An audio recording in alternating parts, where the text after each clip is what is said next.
Archaea, the home of arcane arts. Once it was a mighty nation of arcanists whose progenies lived and breathed magic. But when mankind was stripped of this blessing, Archaea lost its glory and diminished into a weak shadow of its former self. Left at the mercy of greater powers, the nation pinned its hopes on its only remaining means of survival, a marriage alliance. And this is the fate of our protagonist. In the castle of Archaea, a young man with blonde hair hurriedly enters one of the chambers. Clearly in shock and with his voice choked by disbelief, he demands to be told that this is not true. This young man is Xander Catterell, the second prince of Archaea. With a worried look, he faces his sister, pleading for her to reconsider her decision. "Speak softly, Xander," reprimands the blonde man standing in the room. Meanwhile, a beautiful woman with long, golden hair remains seated in silence, her gaze heavy with a mix of concern and sadness. The atmosphere in the chamber is heavy, almost funereal. The man standing is, in fact, Dietrich Catterell, the first prince of Archaea. He continues to scold his brother, stating that this is not a matter for outsiders. But Xander refuses to listen to his brother, considering the whole situation absurd. How could Dietrich force their own sister to become the wife of Canak Riadon? Upon hearing those words, the seated woman tightly grips the fabric of her dress. Xander, filled with fury, confronts his brother, asking if he has any idea of the rumors circulating. They say that Archaea bought a cowardly peace by prostituting its princess to the enemy, turning her into a mere royal toy for the bloodthirsty tyrant who reaped thousands of lives just for fun. Almost desperately, Xander demands an answer from Dietrich. Why did he do that? With her long golden hair framing her serene face, Eusebia raises her firm gaze to Xander. "Enough," says Eusebia Catterell, the first princess of Archaea and our protagonist in this story. "But Bia," says Xander with a sad look at his sister. Eusebia then explains that the decision was hers, not Dietrich's. It was she who wanted this marriage. She explains to her brother that there is no room for discussion. It was a decision she made, and that is final. She adds that he should worry about other matters now. With tears filling his eyes, he continues trying to argue with his sister. Bia assures her brother that she will be fine and that, from now on, it is his duty to take care of their father and follow Dietrich's guidance. Xander, still unwilling to believe, kneels close to his sister. Xander, worried about his sister's future, leans over her lap and begins to cry. Meanwhile, Bia gently strokes his hair, wishing for him to take care of himself and be well. With a distant look, Dietrich observes the scene in silence. He then thanks Eusebia as he approaches her, saying that the people of Archaea owe their lives to her for what she is doing for them. Bia takes on a serious expression upon hearing her brother's words. She always knew that, for a woman born into royalty, a marriage for love was something unlikely, but she never imagined that her marriage would be the only salvation for Archaea. She knows she should not lament her fate and instead should feel honored to be able to help her people. The scene transitions to Eusebia's wedding. She stands before Canak Riadon as the priest asks if she accepts him as her future husband. She says that she accepts while observing her future husband through the veil. Although a wedding is usually a festive moment filled with joy, the atmosphere was serious and cold. So this is the Emperor of Riadon, Bia thinks as she observes him. The priest declares them husband and wife and asks them to seal the commitment with a kiss. Canak removes the veil covering Bia's face, while she instinctively shrinks back. She sees him clearly for the first time without the veil obscuring her view, and he asks her to close her eyes. Bia tightly closes her eyes as Canak's lips approach hers. They kiss. It is an awkward kiss, but it still makes Bia blush. Their lips part, sealing Bia's and Archaea's fate. Bia is clearly embarrassed by the kiss and thoughtfully touches her lips. Canak, noticing this, asks if she is okay. She does not respond, only looks at him shyly, aware that now that they have kissed before God and all those present, there is no turning back. From today on, the man in front of her is her husband.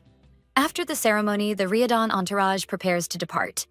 Mounted soldiers follow under Canak's leadership, and right behind comes the royal carriage carrying Eusebia. Bia is sitting alone in the carriage, her gaze sad. She thinks about how everything happened so quickly, and it makes her feel like a hostage being taken by force. Thoughtful, she acknowledges that it's not quite like that. Since Riadon is a newborn empire, it makes sense that its emperor wouldn't stay distant for long. Perhaps Canak is a good leader, an emperor who puts the kingdom above himself.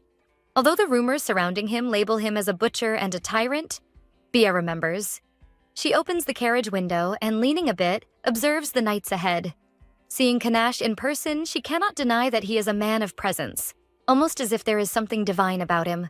She clearly realizes that he inspires respect in everyone around him, unlike her, a sheltered princess who has never had real experience of the world. Compared to him, she feels powerless. Thoughtful, Bia knows that the Cataril lineage, being the ruling house of Archaea, received the blessing of Arganwood. This means that, in each generation, a member of the Cataril lineage awakens to master the primordial magic that flows from the depths of the earth. And this person must use the magic to protect the kingdom as its guardian. She knew she was meant to take on this role in this generation, as she had been chosen by Arganwood as the guardian. With a slight self-deprecating smile, Eusebia acknowledges that the magic she possesses is so weak and limited that it would never be enough to make her a true guardian. Therefore, for someone who saw herself as a failure, accepting the marriage to save the kingdom was the least Eusebia could do for her people. She wonders if she will be able to bear the weight of being the Empress consort. Perhaps she would be cast aside when the Emperor grew tired of her. Feeling weak, Bia thinks to herself that she is pathetic. While Bia is immersed in her thoughts, a hooded figure can be seen in the distance, among the trees.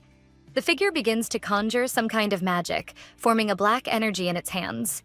A quick flash catches Eusebia's attention, who looks curiously through the trees. She sees an arrow of black energy swiftly crossing the air towards her. Soon after, a loud crash resonates through the forest. The sound alerts everyone and makes them stop.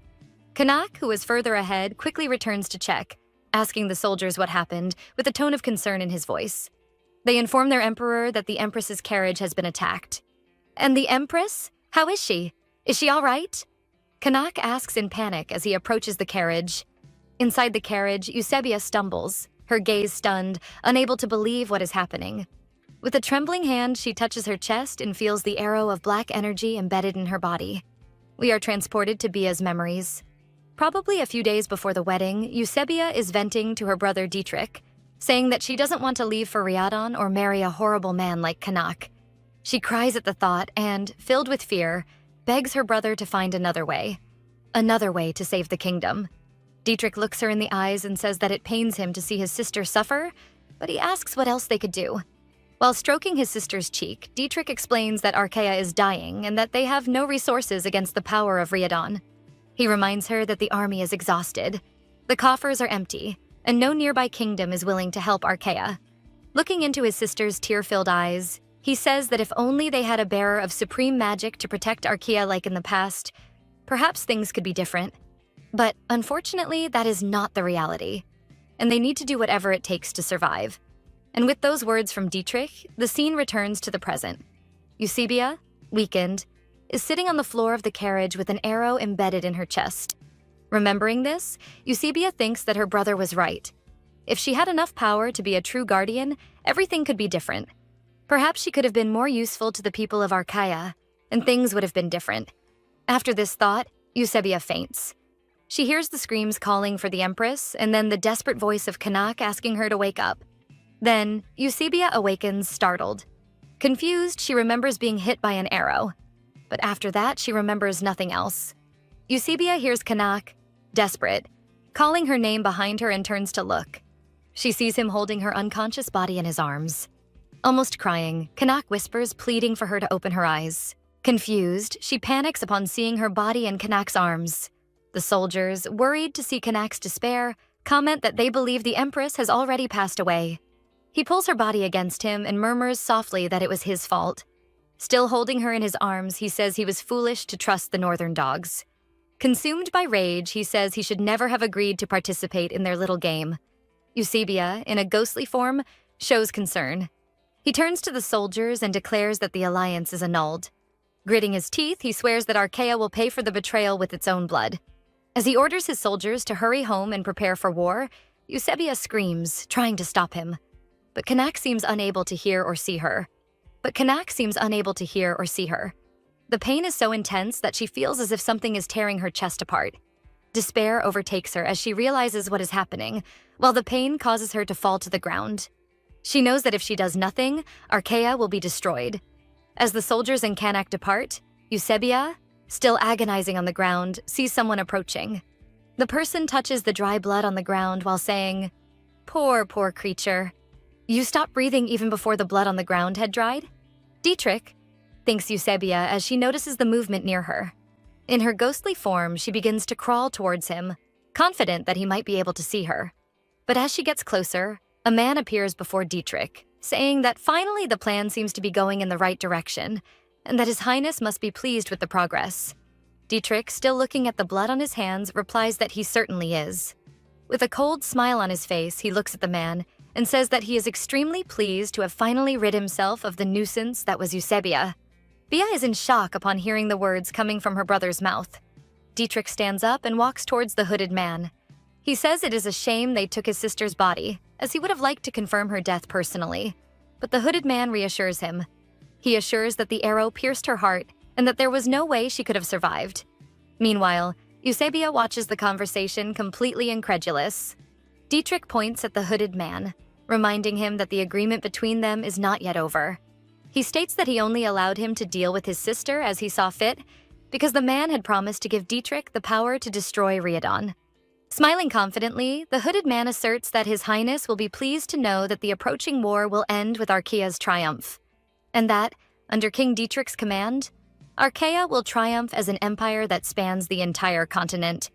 After saying this, the hooded man begins to walk towards Eusebia's ghost, stating that the biggest problem with Canuck taking her body is that, having been born as a mage, she could have been useful. It is truly a shame, he concludes as he passes through Eusebia's ghostly body, which remains in shock with everything she hears. She mentally wonders why, trying to understand and remembering how close she and Dietrich were when they were children. Eusebia remains alone, fallen in her spectral form beside the abandoned carriage. The silence of the crime scene envelops her, leaving her surrendered only to her own thoughts. And so, as the hooded man had promised, a bitter war broke out between Archaea and Riadon in the months that followed. And, in the meantime, she became a ghost, trapped in the forest where she was killed, forced to watch the tragedy of her kingdom unfold before her eyes. A true hell, being forced to see everything and being able to do nothing. Time passed slowly. It was torturous for her, and the war showed no signs of ending anytime soon. Accusing Riadon of murdering a princess of Archaea, Dietrich tried to win the war by rallying the outraged northern kingdoms under his banner. But it didn't take long for Canuck to destroy them all. He won battle after battle, bringing Archaea closer and closer to destruction. With the war, everything lost its meaning. The forests and blooming fields of beautiful Archaea were reduced to ruins. The people of Archaea were still, the people Eusebia loved most. She was forced to witness their lives fading before her eyes. After 3 years of war, Dietrich was finally captured and brought to trial before Emperor Canuck. And, even close to the end, Dietrich did not seem remorseful for anything he had done. Before Canuck, he merely insulted him, calling him a filthy slave, and swore that, even having killed his family and plundered that noble land, he would still never truly win. For the Cateril family would haunt him for the rest of his life. Canuck stares at Dietrich with a half-cold smile and replies that he hopes his delusions never cease. In this way, he will be able to follow the mad screams of the king of Archaea even after death, and kill him once more, declares Canuck, filled with hatred, as he raises his sword against Dietrich. A loud slash echoes through the forest as Canuck finally attacks Dietrich. Eusebia covers her mouth in shock, her eyes wide and filled with horror. A strong sound of something heavy falling to the ground echoes, marking the brutal impact of her brother's end. The silhouette of Canuck rises imposing, holding the bloodied sword, marking the end of the war and the defeat of Archaea. Among swords embedded in the bloodied ground, the spirit of Eusebia appears, bent in sadness. With a choked voice, she calls for her brother. She asks if his ambition was really worth the sacrifice of her sister's life. His brother, their father, and his beloved Archaea. Bia laughs sickly, as if she has finally reached her limit. She looks thoughtfully at the sky and says, "Hear me, Arganwood. Listen to my pleas and grace me with your power and mercy. Take my soul and in return grant a new chance for our Archaea." Bia screams in despair. At that moment, a small greenish light begins to shine near her. With tears streaming down her face, Eusebia begs Arganwood to grant her help to start over and prevent all that tragedy from happening. "Eusebia, my dear child," responds a voice as the greenish light shines more brightly. That light envelops everything around, responding to Eusebia's cry. A voice continues to speak, now muffled and incomprehensible. Bia loses consciousness. The scene cuts to her slowly opening her eyes, blinking in confusion. When her vision comes back into focus, she sees the younger, worried faces of her father and her younger brother. Both breathe a sigh of relief and show their happiness upon seeing that she has finally woken up. Eusebia blinks, now even more confused. Xander wraps her in a tight hug, while their father simply smiles, relieved. The only thing she can murmur is, "But how?" The scene advances, showing Eusebia sitting on the bed next to Xander, both visibly younger. She remains silent, trying to organize her thoughts and understand what could have happened. None of it seems real to her. She had seen with her own eyes when they died in the war. Even so, they were there before her, alive and well. Thinking about this, Eusebia turns to her father, who was talking to the royal doctor. He was explaining to the king that the young woman's malaise was just a side effect of awakening her powers. The doctor declares that the change in hair and eye color, combined with the recent malaise, is clear evidence that Eusebia has been chosen to take on the role of guardian of Archaea. However, he emphasizes that little is known about what powers she may manifest, as the last guardian had emerged over 100 years ago. Upon hearing those words, Eusebia remembers that magic awakened within her when she was 10 years old. The revelation hits her like lightning. It could only mean one thing. She had gone back in time? Still incredulous, Eusebia begins to tremble as she remembers all the horrors she was forced to witness. Perhaps, she thinks, she had finally gone mad, and all of this was just her mind creating a cruel hallucination. Xander, noticing his sister trembling, immediately becomes worried. With a voice full of affection, he says he doesn't want to see her sick, that he wishes to spend many, many years by her side. Hearing her brother act so familiarly, Eusebia slowly turns to him. She extends her hands toward his face. Feeling Xander's soft, warm face under her fingers, Eusebia convinces herself that this could not be a hallucination. Relieved, Eusebia rests her head on Xander's shoulder. She begins to cry as she realizes that Arganwood truly heard her prayers. Overcome with emotion, she hugs Xander tightly. Both Xander and their father are confused by Bia's intense reaction. But in silence, she thanks Arganwood for granting her a new chance and promises that she will not waste this opportunity. This time, she will protect her family and her kingdom at all costs. And for that, she knows she will need power, a power stronger than she had in the past. Our protagonist tells us about Arganwood, the patron goddess of Archaea. In life, she had been the human sister of the goddess Fehar, but after her death, she was reborn as the great silver tree in the forest, at the edge of the world, which became her tomb. The kingdom of Archaea bordered this sacred ground. The people of Archaea began to worship and revere Arganwood, and the forest, in return, granted its grace to them. Those who received Arganwood's blessing became guardians of Archaea, heroes tasked with protecting the people from any disaster or enemy. And without guardians to keep the kingdom protected, Archaea was on the brink of total collapse. When the guardian powers awakened in Eusebia, it was as if a spark of hope had ignited for the people of Archaea. She was the delight and treasure of the kingdom, until they discovered that she could not use her magic the way they desired and expected. Eusebia's power was limited to the ability to speak with trees and flowers, and no matter how kind the trees were to her, Eusebia felt like a failure as a guardian. After all, kindness was not enough in the face of the discontent of all the people of Archaea. Remembering how, in her past life, she could only watch helplessly as Archaea faced destruction, Eusebia was determined to make things different this time. After all, Arganwood would not have granted her wish if it did not give her the power to change the past. As she thinks about all this, Eusebia channels her power into the vase in front of her, and the effort is so great that it begins to glow. From the intense glow in the vase, a small green sprout emerges, softly shimmering as particles of light dance around it. Eusebia is surprised to see the sprout grow, but she is not impressed. She expected something bigger, stronger, worthy of a guardian. In silence, she wonders why Arganwood would bring her back to life without giving her the power she truly needs. Compared to the past, she clearly feels that her magic is stronger. But still, it does not seem enough. To save Archaea from Canuck. Her thoughts are interrupted by knocks on the door. A familiar voice greets her, and she immediately startles. Her body reacts instinctively, as if that sound awakened uncomfortable memories. Dietrich is leaning against the doorframe of Eusebia's room, greeting her. "Brother?" she replies, clearly uncomfortable. Ignoring his sister's reaction, Dietrich enters the room and comments that he heard about her magic awakening. Still smiling, Dietrich remarks that the awakening of his sister's magic involved a great deal of pain, or at least that is what he heard. As she looks at him, Eusebia can almost hear the older version of him from her past life echoing in her mind, talking about her death with the same sarcastic tone. She begins to hallucinate, mixing past and present. Before her eyes, an adult Dietrich appears, his hand firmly gripping her neck while a cruel smile spreads across his face. He mocks her death, each word laden with scorn. Instinctively, she slaps his hand away, pushing him back.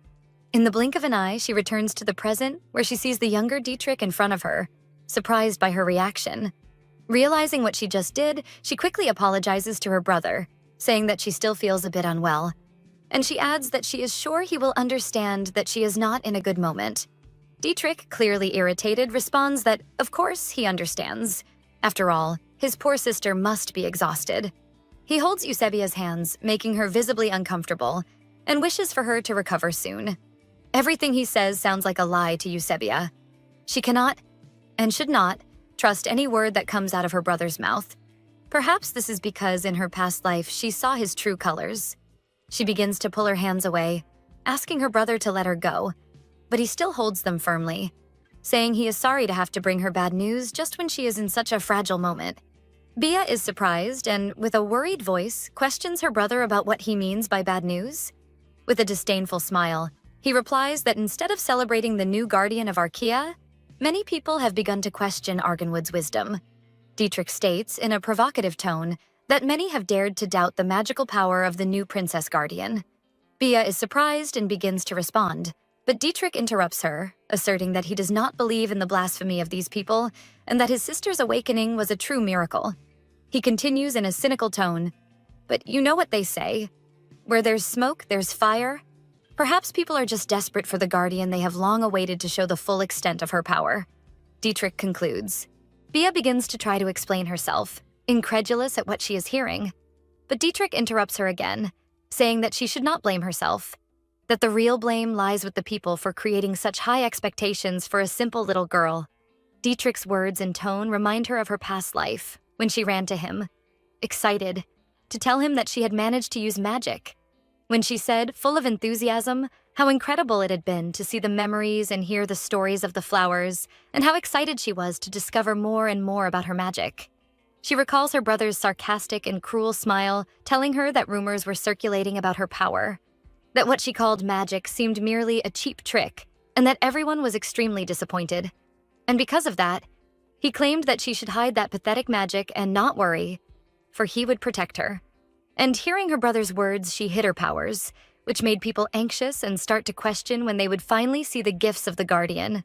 Rumors began to circulate that perhaps what the princess had received was not a blessing, but rather a curse. And in this way, she blindly trusted her brother, and ended up being betrayed by him. Remembering her death in her past life makes Eusebia return from her thoughts, feeling slightly dizzy. Dietrich, seeing his sister like this, asks if she is okay, but she cannot respond.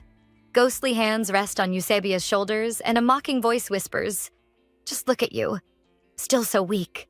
The ghost of her past life envelops her from behind in a suffocating embrace, whispering with disdain, "How could someone still so weak be capable of protecting Archaea? You can do nothing." In panic, Bia tries to convince herself that this is just a trick of her mind, that it is not real.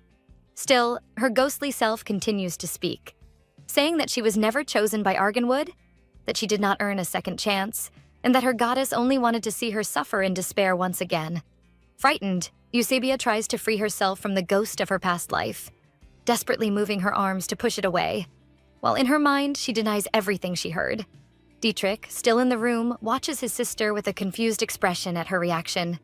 With the ghostly figure disappearing, Eusebia breathes heavily, but relieved. He asks again if she is okay, and she quickly replies that she is. The ghostly figure from her past returns and envelops her in a dark embrace, but despite being shaken, Eusebia remains firm. She knows she needs to go to Arganwood, discover the truth, and eliminate the doubt in her mind once and for all. She needs to know if all of this is just a whim of a deity, or if there is a greater purpose. Determined, she promises herself that she will find out what Arganwood really wants from her, even if it is the last thing she does. The scene cuts to Eusebia, accompanied by 2 guards, walking through a snowstorm in the wild forests of the north, on the edges of the world. The guards are worried about her, advising that she should return as the snowstorm is intensifying. but Bia stares at them with a determined look. Holding a necklace shaped like an amulet with a red stone in the center, she declares that she cannot return. At least, not yet. We are transported to Eusebia's memories a few days earlier. She is talking to her father, asking for permission to go to the wild forests, and he shows concern at his daughter's request. Sensing her father's worry, she explains that now that she is awakened, she needs to present herself to Arganwood. Her father explains that no one besides the monarchs of Archaea can enter the presence of Arganwood. Even the kings of Archaea are entitled to only one audience in their lifetime. He recalls that once he knelt on the sacred ground and begged Arganwood to resurrect the queen. But the goddess refused to listen to his prayers, no matter how intense and fervent they were. Arganwood responded by saying that resurrection was against the will of the goddess Fihar. In the end, all that was left for me was pain and a weakened body, marked by the biting cold of those dark forests, says the king, bitterly as he recalls the past. He gently touches his daughter's face, fearing that something terrible will happen if she goes to the wild forest. But Bia reassures him, saying that she will be fine and promises to return safe and sound. She asserts that, as the guardian of Archaea and princess of the bloodline chosen by Arganwood, she is sure that the goddess will not harm her. However, she needs direction to know how to save the kingdom. Understanding his daughter's need, the king begins to search for something inside his coat. He pulls out a necklace with a red stone from inside the coat and hands it to Eusebia, telling her to take it with her. He explains that the necklace is actually a magical item forged by dwarves, capable of preserving warmth, and asserts that he is sure it will be useful to protect her in the snowstorm. We return to the present as Eusebia looks at the necklace in her hands. She knows she will be able to continue, for the necklace is protecting her from the cold. She clutches the necklace between her two hands while whispering a thank you to her father for the help. In a silent promise that she will not lose the people she loves anymore, that she will do everything to change the fate of all and save them. She kneels on the sacred ground and places her bare hands on the ground.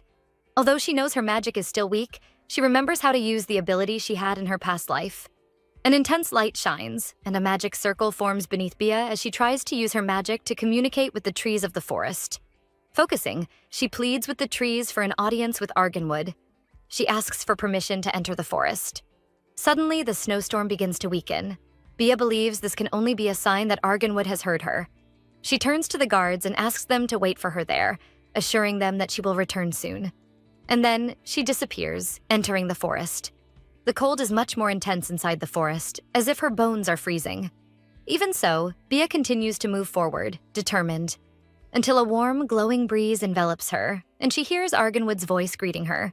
She looks ahead, and as the snowstorm dissipates, she sees an imposing tree with silver leaves, and she is sure that is Arganwood. So, we meet again.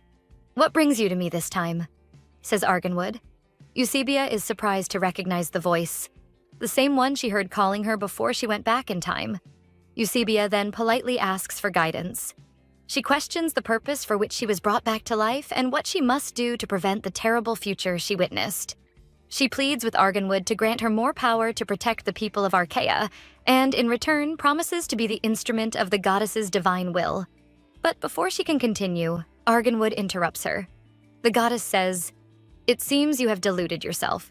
She explains that she has indeed been watching her all this time, but has never answered her pleas. That this privilege is granted only to the monarchs of Archaea, and only to them, but that no one should know this. Ashamed, Bia explains that she knows this, but insists that she is sure it was the goddess's voice she heard in her past life, and that she thought it was she who brought her to life and gave her a second chance. Go home, Eusebia. Your fragile mortal body cannot withstand the intense cold of these forests. Not even the dwarf's necklace will protect you for much longer. Leave, before you share the same fate as your father, says the goddess. I don't care, says Bia, opening her arms before Arganwood. I would rather die here than watch everyone I love perish in the war without being able to stop it. She screams towards the goddess. The goddess calls her by name in a reprimanding tone, and Eusebia raises her eyes to Arganwood on the verge of tears, whispering a fragile, "Please." She kneels before the grand tree and begs to be allowed to protect everyone this time, to be allowed to save Archaea. Please, tell me what I can do. Bia pleads, her voice trembling. Arganwood's voice echoes firmly among the silver trees. If this is your determination, it leaves me no choice.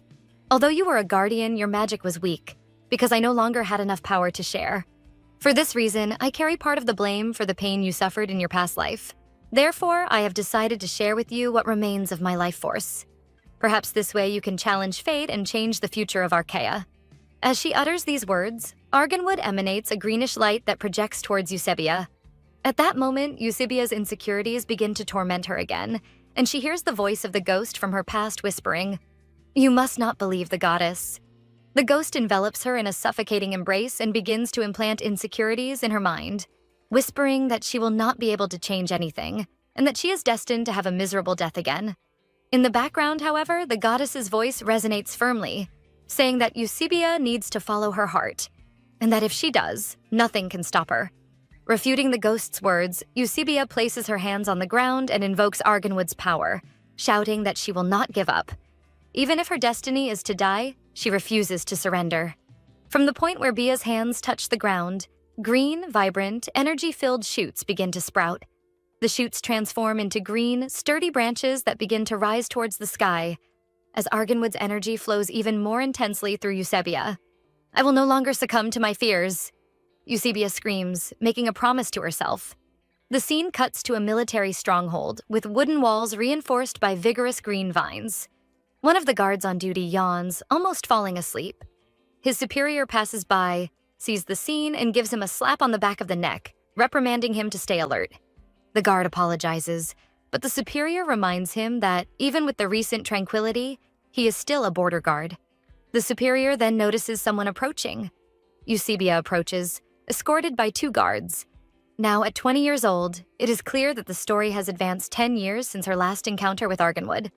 The captain talks to Bia as if he sees her frequently. He says that since she started helping to guard the kingdom's borders, casualties have decreased significantly. She smiles and says she is happy to help.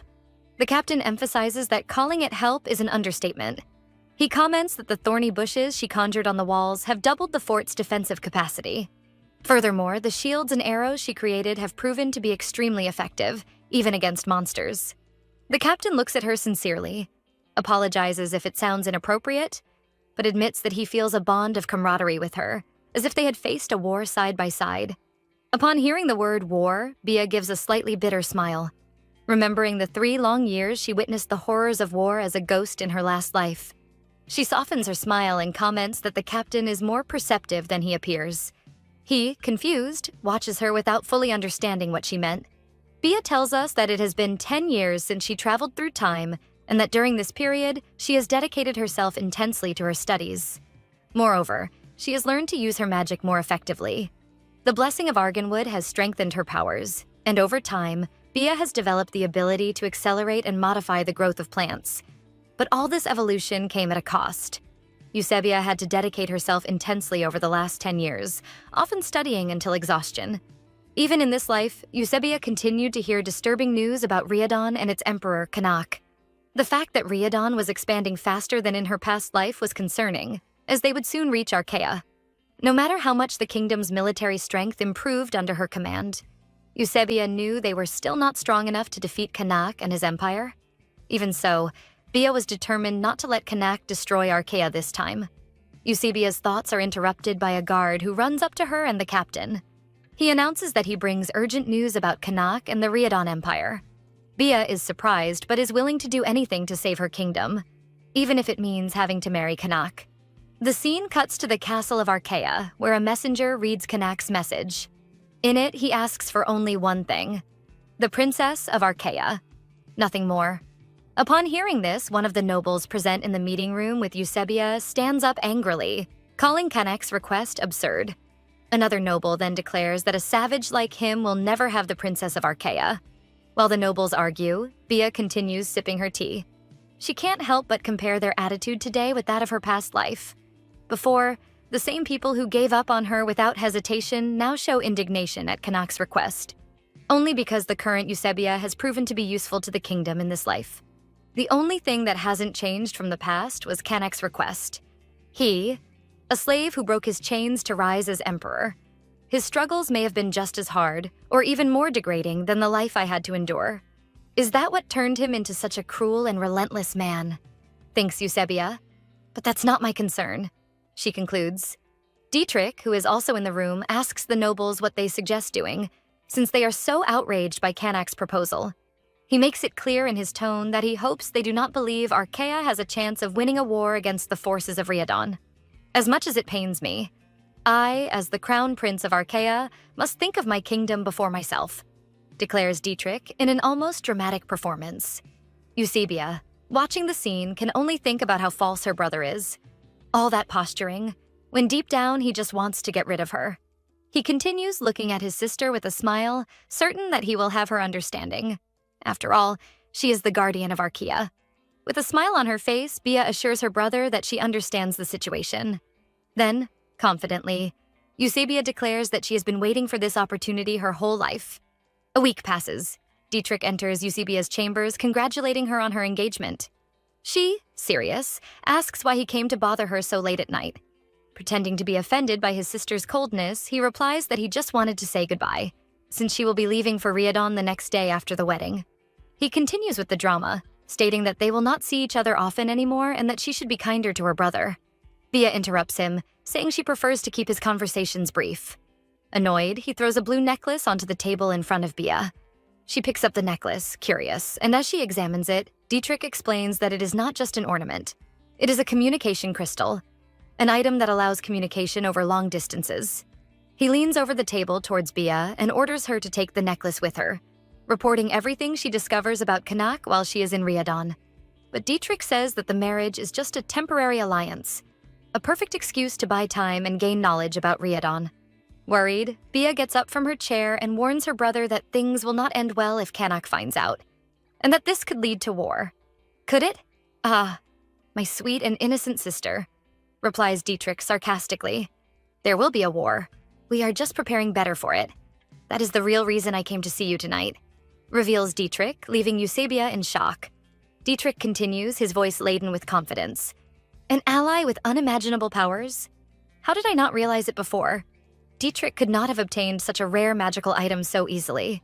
Only a powerful sorcerer could have created this for him, concludes Bia in her thoughts. Again, Dietrich must have allied himself with that hooded man who attacked Eusebia in her past life. And besides that, he had found another reason to ally with the other kingdoms of the continent. This way, a new great war was inevitable. Eusebia is pulled from her thoughts when Dietrich demands an answer from her. She knows that if she refuses his request, Dietrich will likely resort to the other alternative, to kill her. Is there really no way to prevent destiny from repeating itself? I really thought I would be able to prevent the war with all the effort I put in over the last 10 years. But are we doomed to repeat the same fate? Reflects Eusebia, filled with doubt and despair. Seeing her sister's silence, Dietrich asks if she really believed that the simple fact of marrying Kanak would bring peace to Archaea. He continues in a sarcastic tone, saying that he had no idea how foolish and blind his sister was. Bia, realizing that her brother knows more than he is revealing, directly questions him about what he means. Dietrich throws a stack of papers onto the table and says he brought those secret documents especially for her. He reveals that the guardians of Archaea are cursed to remain sterile for their entire lives, as becoming a guardian means relinquishing their entire being to serve Arganwood. Besides being unable to use their magic outside the realm of Archaea, they will also be unable to pass on magic to their children, because her body lost the ability to reproduce the moment Arganwood chose her as a guardian. In shock from what she heard from Dietrich, Eusebia stares at him and says that he is lying, but he assures her that it is all true, claiming to have found this information in secret documents from the library, to which only kings have access. Imagine Kanak's fury and disappointment when he discovers that the bride he bought in exchange for a peace alliance is sterile and unable to give him heirs. Provokes Dietrich, moving closer to Bia. Whispering in her ear, he concludes that Kanash will burn Archaea until only ashes remain to calm his fury. Bia stands up, pushing her brother away from her, saying that she is tired of hearing his lies. Dietrich grabs her shoulder and says that she does not need to believe his word. Just think logically. Isn't it strange that no matter how rich the available information is, the names of Guardian's children have never been mentioned in the kingdom's books? Bia is in shock, staring at her brother as she struggles in her mind to decide if this could really be true. At that moment, the scene transitions to a lake. The silhouette of a man is reflected in the water of the lake, which is now stained with blood. They attacked us as soon as we crossed the border, says Kanak, naked as he washes himself after the ambush.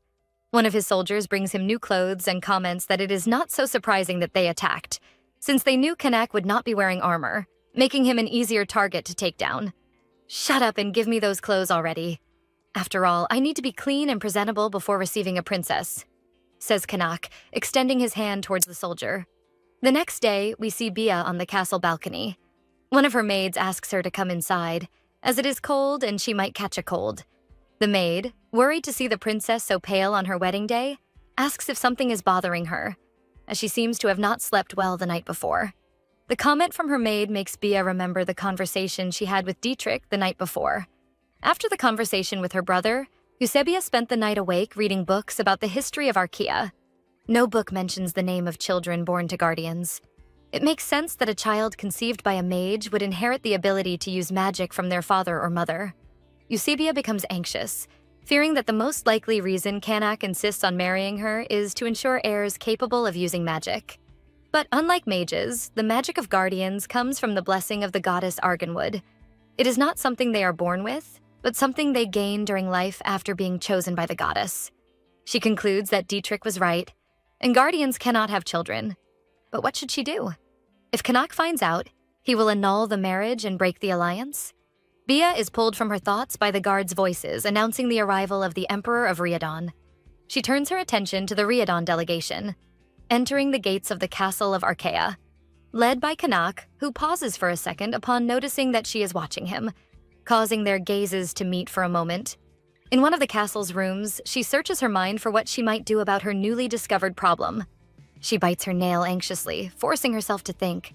She recalls that, the night before, her brother tried to convince her to join him instead of simply killing her as he had done in her past life. He even revealed the truth about the Guardians, using it as a push for her to accept his proposal. Although this represents a good evolution compared to the past, Eusebia is sure that Dietrich still sees her only as a useful piece in his game.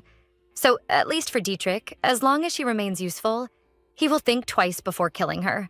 Perhaps if she does the same thing with the Emperor, things will work out. As long as she can keep the secret of being infertile. As soon as she concludes her thoughts, the door to the room opens abruptly, startling her slightly. Kanak approaches Bia, looking a bit anxious, as she stands up and begins to move closer to him. She maintains the appropriate etiquette for the occasion and says she is honored to finally meet him in person. The Emperor delicately extends his hand towards Bia's face. Instinctively, she takes a small step back when his hand touches her cheek. Kanak is surprised by the reaction of his future wife. "You seem unhappy with this arranged marriage," he comments. Eusebia tries to correct the Emperor's impression, stating that he is mistaken and that, in fact, she feels immensely honored and grateful for the chance to become Empress Consort. But he interrupts her, saying that her lies are as lovely as her beautiful lips. Addressing him as Your Majesty, she asserts that she would never dare to lie to him. However, the Emperor seems frustrated with the formal and cold tone with which he is being treated. He asks her to stop calling him Your Majesty, saying he prefers that she call him by his name, if that is not a problem for her. Confused, she apologizes if she has offended him, explaining that etiquette requires her to address him this way. Kanak interrupts her, asking if, should he start calling her by her name, she would also call him that. Bia is left speechless, as such an interaction had never happened in her past life. "Eusebia," says Kanak in a firm tone as he looks her in the eyes. Noticing Bia's lack of response, Kanak asks if she at least knows his name. She promptly replies that yes, she knows. She looks at him for a moment and, embarrassed, pronounces his name.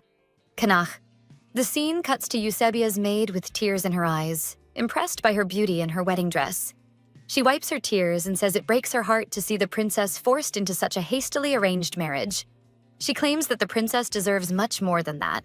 But Bia, looking at herself in the mirror, says she feels absolutely beautiful. She remembers that the dress she is wearing now is much more beautiful and extravagant than the one she wore in her previous life. Still crying, the maid hugs Bia around the waist, begging her not to abandon her. Eusebia gently tries to console her. Bia knows that leaving the Empire would mean putting her life at risk, especially since the man she is going to marry has taken her kingdom hostage, hoping that his empress will be able to give him children with the power to use magic. As she walks with her wedding dress towards the altar, she is sure that her thoughts are correct, and to protect Archaea, she needs to make Kanak believe that she is capable of meeting his expectations. She delicately places her hand over his as the priest recites the words of the wedding. They need to become husband and wife, and not enemies on a battlefield. When the priest asks them to kiss, thus sealing the union, Eusebia raises her gaze towards Kanak as he gently touches her face. He still looks exactly the same, she thinks, with an almost nostalgic tone. But unlike the past, when he seemed more like a god than a man to her, now, after everything she has witnessed, he no longer inspires her with reverence. As his lips approach hers, she can only think that this is not a marriage, but a tool she will use to maintain peace. Therefore, no matter what happens, her heart must remain indifferent. But her reasoning is interrupted by the surprise of his kiss. Kanak kisses her passionately, invading her mouth with his tongue as he pulls her even closer to him. The surprise makes her try to pull away from him for a moment. Realizing this, he interrupts the kiss and looks at her. She, extremely embarrassed, has cheeks redder than a bell pepper. The guests are also surprised and slightly embarrassed by the intensity of that kiss in public, except for Dietrich, who looks extremely irritated. Eusebia tries to organize her thoughts after the intense kiss, taking a deep breath as she tries to regain her composure. Worried, Kanak calls her name, asking if she is okay. This time, unlike her past life, there was no banquet after the wedding. And as soon as the wedding was over, Kanak's soldiers began to prepare for departure. For some reason, the commission seemed to be in a hurry to leave. Eusebia looks thoughtfully at the castle of Archaea, as if she wants to memorize every detail before leaving for Riadon. She is wearing the necklace with the blue pendant that her brother gave her, which reveals that she accepted Dietrich's proposal to become his spy. Bia remembers Dietrich's sickly smile when she accepted the necklace, hearing him say that her decision was a step on the path to Archaea's salvation. Her thoughts are interrupted by Kanak's voice, who approached her and said that, by the look on her face, leaving Archaea must be extremely painful. Eusebia stares at Kanak, and her thoughts automatically flow to the concern for her duty as a wife. If he realizes that she cannot give him an heir, everything could crumble, and her plans to prevent a war from starting will go down the drain. But Kanak looks thoughtfully at Bia's face, and this makes him remember something. He asks for permission and starts to walk towards the carriage that will take Eusebia. Looking at the carriage, he says that he knows it is considered a taboo in Archaea for newlyweds to share the same carriage, but he insists that he cannot allow her to be alone, especially seeing her so downcast about leaving Archaea. With those words, he kneels on the ground in front of the carriage.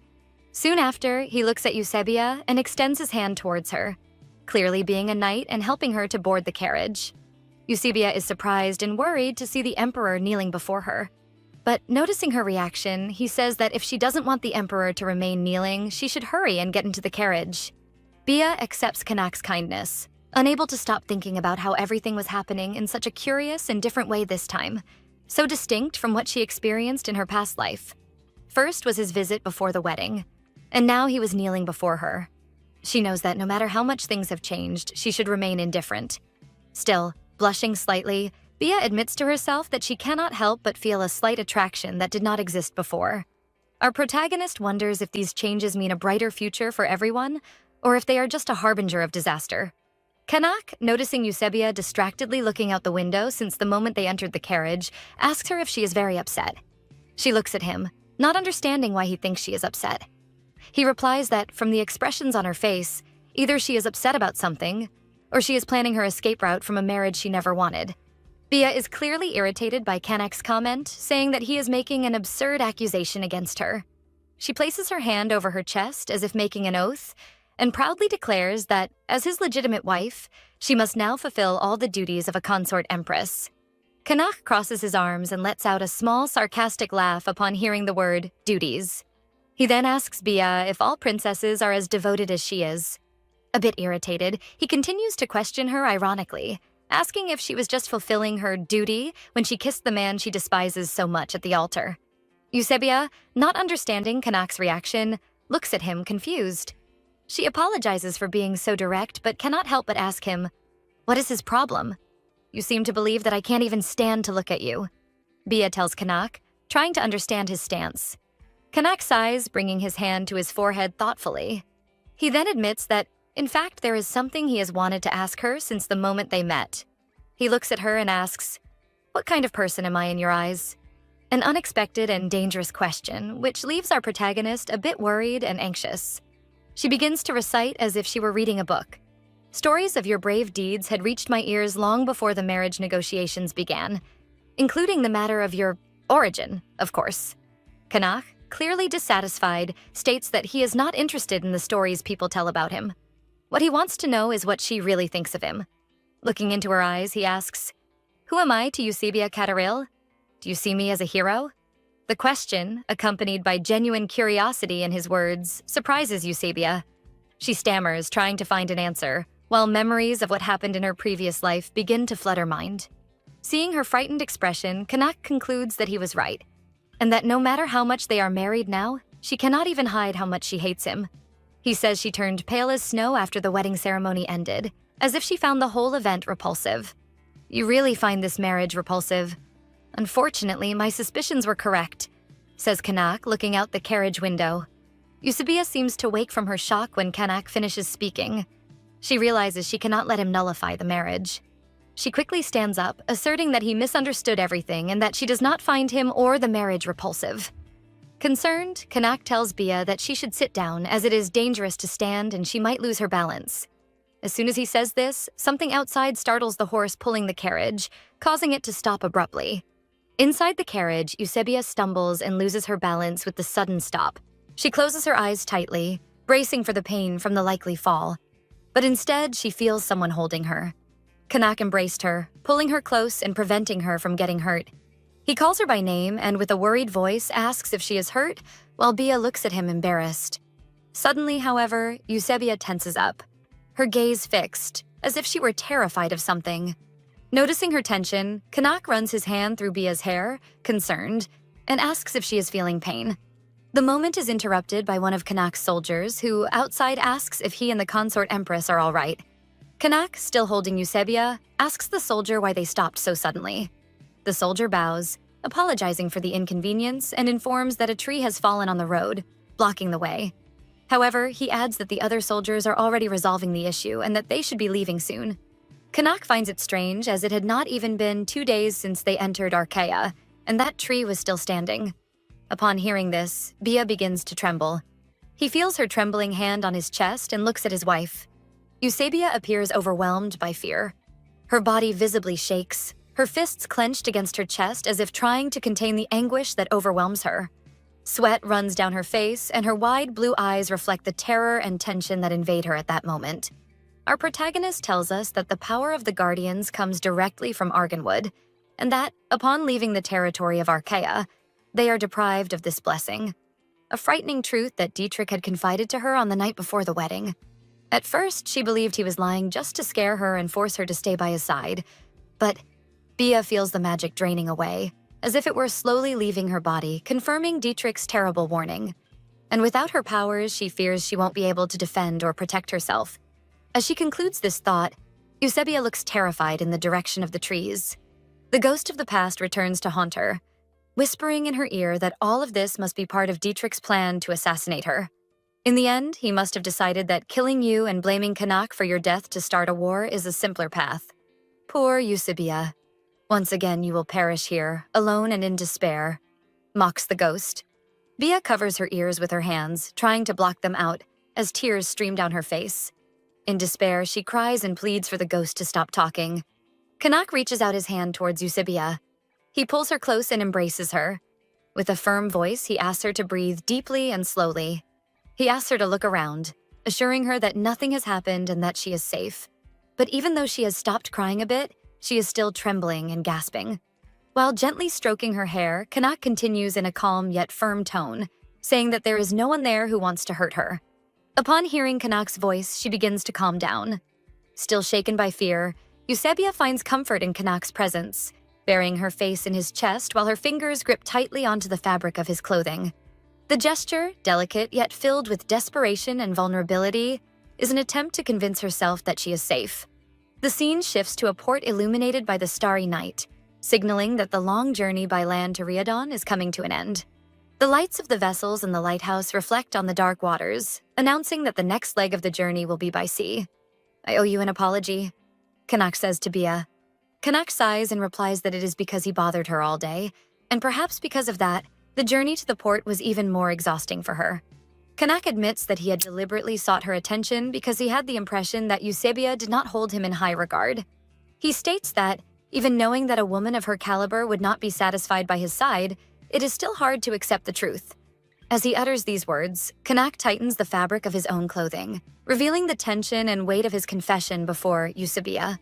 He looks her in the eyes, determined, and says that it matters what she thinks of him. He will not annul the marriage, because he gives her his word that the peace between their kingdoms will remain intact. Blushing slightly, he simply asks her to please try to see him differently, as seeing her look at him with so much fear in her eyes saddens him. Eusebia looks at Kanak, curious and surprised. In her thoughts, she finally seems to understand why he is so different from her previous life. Because in the past, she never had the chance to truly talk to him. That is why she had never really thought about getting to know him for real before that day. With a hint of a smile, she asserts that she did not lie when she said she knew the stories of his deeds. Oh, the irony, thinks Bia, recalling that in order to gain more knowledge and better understand her enemy, she began to follow the records of Kanak's rise to power. Only that, the more she read about him, the more she began to doubt whether he was really the same person she had known in her past life. A former slave who fought to free others like him from the clutches of the old emperor. A cruel tyrant who kept everyone under oppression. This man, could he... Remembering this, Bia looks at Kanak and states that she does not fear him, nor does she dislike this marriage. "Thank you for helping me calm down back then, Kanak," says Eusebia. Upon hearing her call him by name, he is genuinely surprised. Embarrassed by Kanak's surprise, Bia plays with a strand of hair between her fingers while reminding him that he himself had asked her to call him by name. But the cute moment is interrupted by a voice from outside the carriage, informing His Majesty that they were approaching the port. Upon hearing this, Bia quickly moves closer to the window. Eusebia's face lights up, impressed by the sight. The port shines under the moonlight, reflected in the deep blue sea. Large ships with their sails raised wait anchored, while illuminated towers and lighthouses guard the entrance. That sight was also a confirmation that the future had begun to change. She is still alive and breathing, and still no war has begun between Archaea and Riadon. What lies ahead is still a mystery, but everything will be fine, says Eusebia aloud as she watches the carriage approach the majestic ship docked at the port. The scene cuts to a man hurriedly getting ready, adjusting his clothes in a rush while grumbling about what His Majesty is doing. The man with green hair is incredulous, not understanding why the wedding ceremony ended so quickly. Did he really run out of the chapel right after the vows? He asked the other man accompanying him, unable to comprehend the reason for such haste, when Kanak had spent an entire month talking about marrying the princess of Archaea. The man accompanying him reminds him that the emperor's carriage is already close to the port. "Is it really?" replies the man with green hair as he finishes adjusting his clothes in a hurry. He smiles and comments that, then it's time to find out what kind of lady his dear empress is. Meanwhile, at the port, Eusebia, upon exiting the carriage, is impressed by the imposing size of the ship before her. Kanak, who helps her down, explains that since the journey to Riadon is long, the vessel needs to be large enough to withstand the trip. He also asks her to be careful while descending, as the night is dark. Eusebia rebuffs him, saying that he worries too much and that she is paying attention. Literally, at the moment she finishes saying this, she slips. But Kanak quickly moves, extending his arm to catch her, and wraps her in a firm embrace before she falls, preventing her from getting hurt. He looks at her, slightly irritated for having just warned her to be careful. Eusebia thanks him, saying that she really should have listened to him. Kanak then holds Bia's shoulder with one hand and with the other begins to guide her along the path. Embarrassed, Bia tells him that she can walk on her own, but Kanak insists on helping her, worried that she might twist an ankle. While he talks, the man with green hair approaches them. He says he is truly surprised by the scene he is witnessing. Kanak refers to the man with green hair by the name of Oslin. Upon hearing this, Bia seems to recognize who he is. Oslin turns to Eusebia and, with a slight nod of respect, apologizes for the late introduction. Making a small bow, he introduces himself as Lord Oslin Vaynar. Our protagonist tells us that Oslin Vaynar is a man of humble origins, the son of a fallen baron, who managed to rebuild his house from rags to riches thanks to his extraordinary talent for turning everything into profit. And the lesson he learned from his own life was to judge others by merit, and not by lineage, which allowed him to recognize Kanak's greatness, even though his origin was that of a mere slave. And as Kanak's strategist, Oslin contributed enormously to the victory of the revolution and thus secured for himself a position of power in the court of the Riadon Empire. While Oslin talks with Kanak, Bia watches them and mentally scolds herself for having momentarily forgotten about him, as his name had always been mentioned alongside Kanak's in the Empire's conquests. Aslan notices Eusebia's gaze. He turns to her and politely asks if he can help her with anything. Embarrassed, Bia replies that at the moment she doesn't need anything. Then, Kanak introduces Aslan to his wife in a more informal manner, saying that he is not just a dear friend, but also a high-ranking official of the Riadon Empire. Eusebia understands her husband's words and introduces herself to Aslan as Eusebia Cataril, but quickly corrects herself, saying that she should now introduce herself as Eusebia Riadon. Hearing Bia use her surname makes Kanak happy and even blush a little, entering a brief ecstasy of happiness as Aslan and Eusebia finish greeting each other. Aslan suggests that they should board the ship, which makes Kanak snap out of his little trance and return to himself. Immediately, he tries to help Bia walk, but she, embarrassed, refuses, saying, "I told you I can walk on my own and I won't fall, Kanak." Aslan watches, incredulous at Kanak's attitude. At the same time, the other people in the area begin to whisper about the same scene, equally surprised by the Emperor's behavior. "How lovely to see our Emperor and our new Empress acting so intimately in public," says Aslan in a teasing tone. Bringing her hand to her mouth, Bia remembers that she just called Kanak by name in front of everyone, which is extremely inappropriate on her part. She begins to apologize, but Kanak interrupts her, affirming to everyone that she is his wife and therefore has every right to call him by name. "With all due respect, Your Majesty, propriety and decorum must be observed no matter what happens," says Aslan. Aslan reminds Kanak that he only calls him by name in private. Still, the Emperor continues to tease his friend, provocatively repeating what he had said earlier. Meanwhile, Eusebia watches with concern, realizing that the exchange of jabs is starting to turn into an argument. Seeing Kanak act so spontaneously with Aslan makes Eusebia reflect on how he acts with her, remembering how he quickly controlled his own temper when he realized she wasn't feeling well. He also worried about her when he noticed she had slipped. Perhaps he is the kind of person who reveals his more compassionate side when others are vulnerable. These thoughts about Kanak give Bia an idea to end the discussion between him and Aslan. She loudly calls Kanak's name, immediately attracting the attention of both. When everyone stares at her, Eusebia hesitates for a moment, feeling the overwhelming weight of attention focused on her. But she soon regains her courage and, bringing her hand to her forehead, says she is feeling dizzy and weak and would like to rest as soon as possible. Hearing his wife say she is about to faint, Kanak reacts as if he has been hit by an electric shock. He runs to her, apologizing for not having noticed earlier how tired she was. He firmly takes her in his arms and declares that he will take her immediately to her quarters, making her blush deeply and mentally regret her little plan. Aslan and the other servants of Kanak watch the scene, astonished and shocked, while Bia screams, asking Kanak not to carry her and insisting that he put her down. Inside the ship, Kanak proudly shows the beautiful room where Eusebia will stay. He looks at her and says that if she needs anything else, she just has to speak up. But noticing how red Bia is, Kanak asks if she might have a fever. Embarrassed, she assures him that she is fine. While trying to calm down and push away the memory of how embarrassing it was to be carried like that in front of everyone, something in the room catches Eusebia's attention. A beautiful green dress that is under the bed. She approaches the dress and asks if it is for her. Kanak responds with another question, wanting to know if she didn't like it. Gently touching the fabric, Bia smiles and says that, on the contrary, she likes it very much. The dress is beautiful, exactly the shade of green she likes.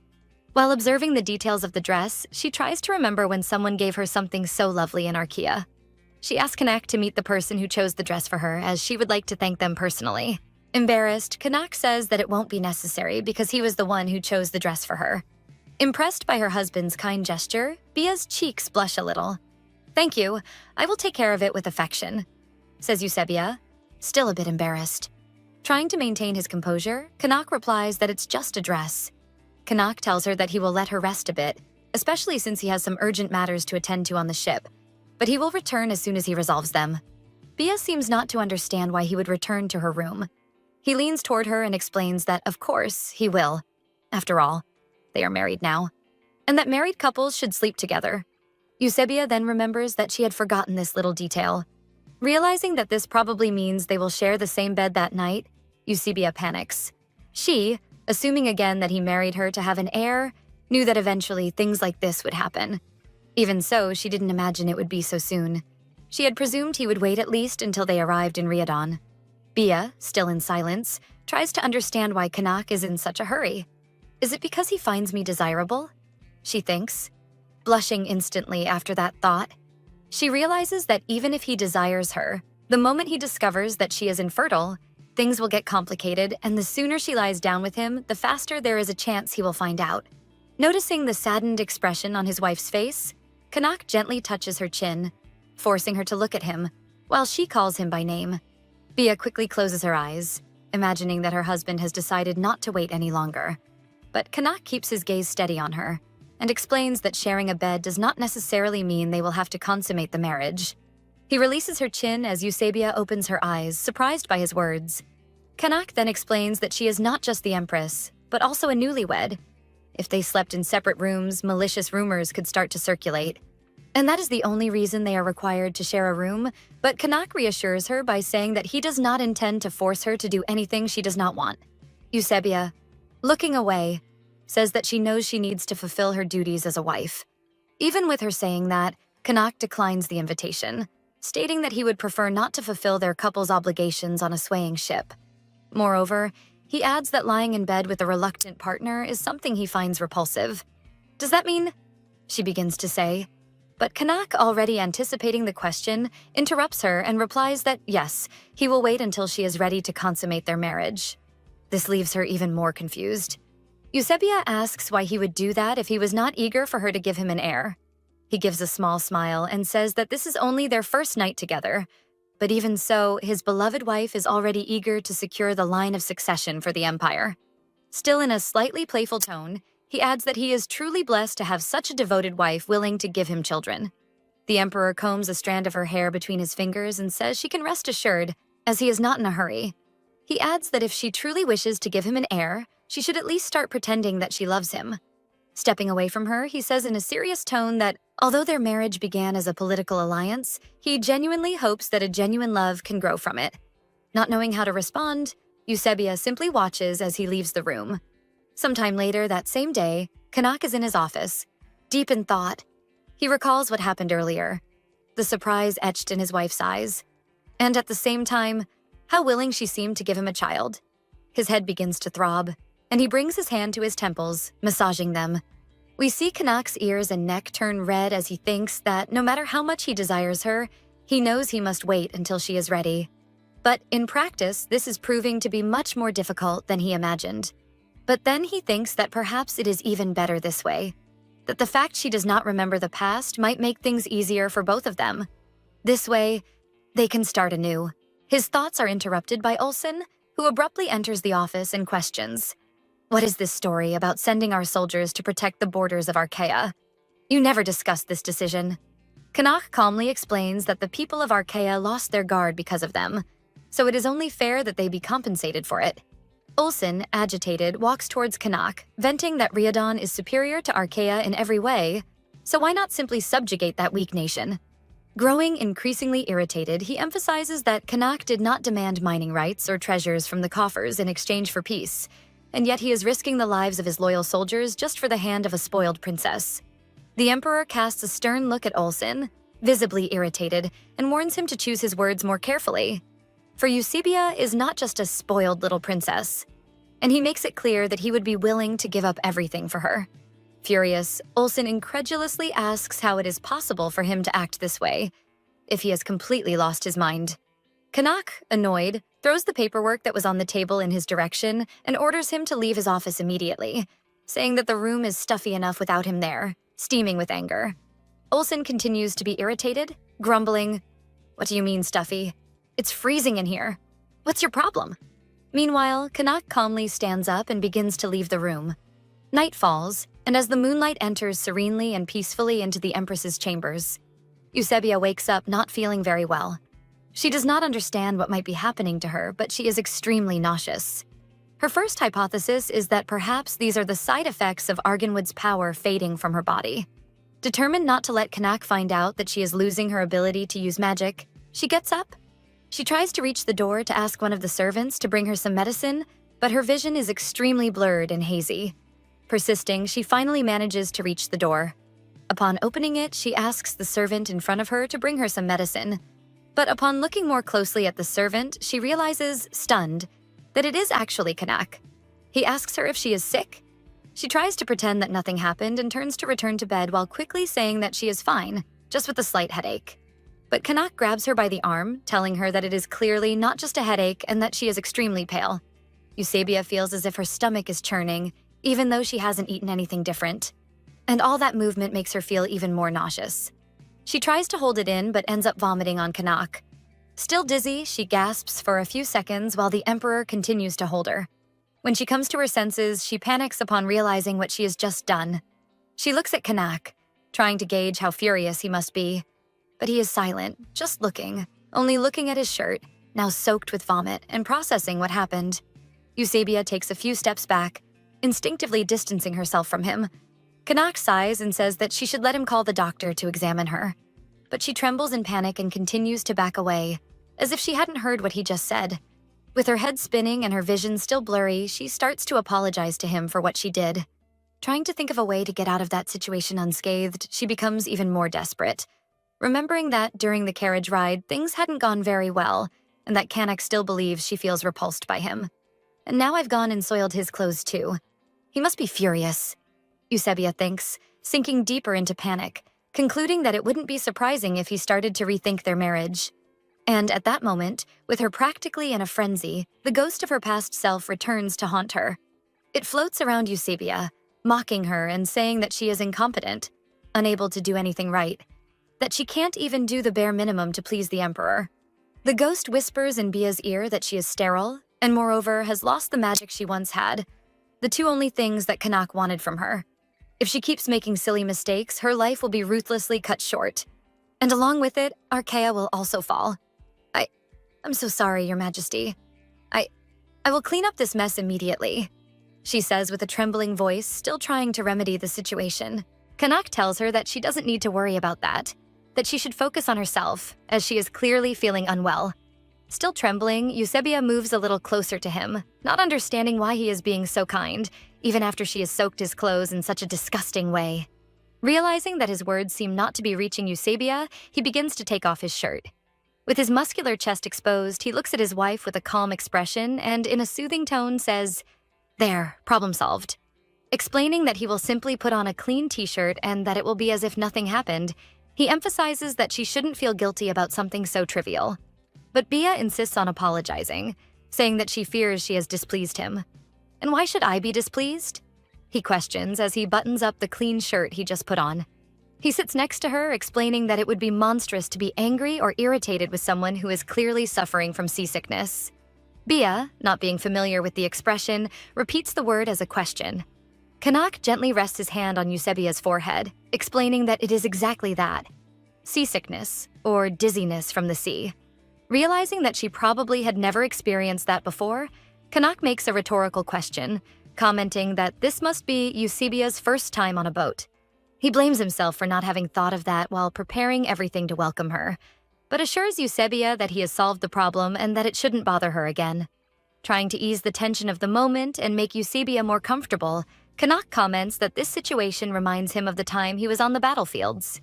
He recounts that back then, he was always traveling from one battlefield to another.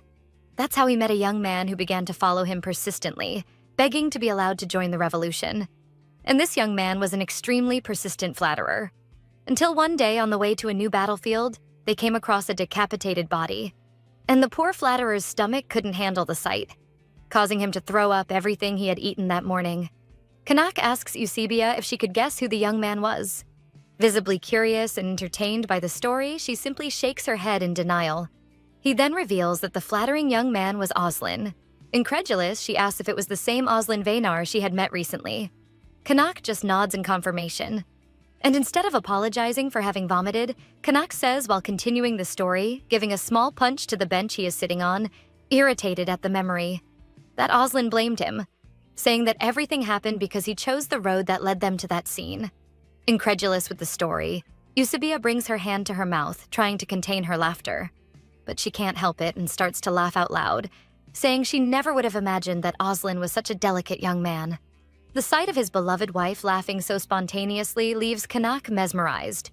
Trying to maintain his composure, Kanak clears his throat and comments that after a few years, Oslin conveniently chose to forget how much of a crybaby he used to be in the past. Kanak explains that this is how the magic of time works. After a few trips, Eusebia will already be used to the sea breeze and won't even remember that she had seasickness. And what happened today will be nothing more than a tiny memory, like a small drop in the ocean. Kanak's kind words leave Bia thoughtful. She wonders if this is how he feels about the horrible things he had to witness in his past when he was still young. Just a small drop in the vast ocean of memories in his mind. If that is the case, how cruel must life have been for him? This makes Eusebia wish to know more about the true Kanak Riadon, and not just the cruel and rude man portrayed by the chronicles and rumors. The scene cuts to a man running, breathless, worried because he is very late. He knocks with trembling hands on the door. The knocks echo through the door and a voice calls for His Majesty. Inside the room, Kanak, standing next to Eusebia, immediately recognizes and calmly comments that it must be him. Eusebia gets up from the sofa where she was lying and asks if Kanak was expecting someone. Responding that yes, he explains that he had requested the presence of the royal doctor. Her question reminds him of the doctor's delay, and Kanak starts to grumble, irritated, complaining that a royal doctor should always be ready to work as quickly as possible. Eusebia, in turn, calms him down, reminding him that it is still dark outside and that it is the middle of the night. Kanak responds to the knocks, irritated, asking what the hell he is waiting for, demanding that he come in quickly and start working. The doctor enters cautiously, apologizes for the delay, and explains that he needed to check if everything was ready for the appointment. Still irritated, Kanak grumbles that he should stop making excuses and attend to the Empress right away. The doctor then bows, visibly embarrassed, and respectfully greets Eusebia. The red-haired man formally introduces himself as Simon, the royal doctor of the Riadon court. Bia is surprised to realize that the doctor is practically a boy, given how young he is. Noticing Eusebia's surprised look and silence, Simon feels slightly uncomfortable. Seeing his reaction, Eusebia realizes that she was staring at him in a rather impolite manner. She smiles and introduces herself as Eusebia, Princess of Archaea and now Empress of Riadon. She then thanks Simon for coming to attend to her in the middle of the night. Enchanted by the Empress's smile, Simon says it is a pleasure to serve her.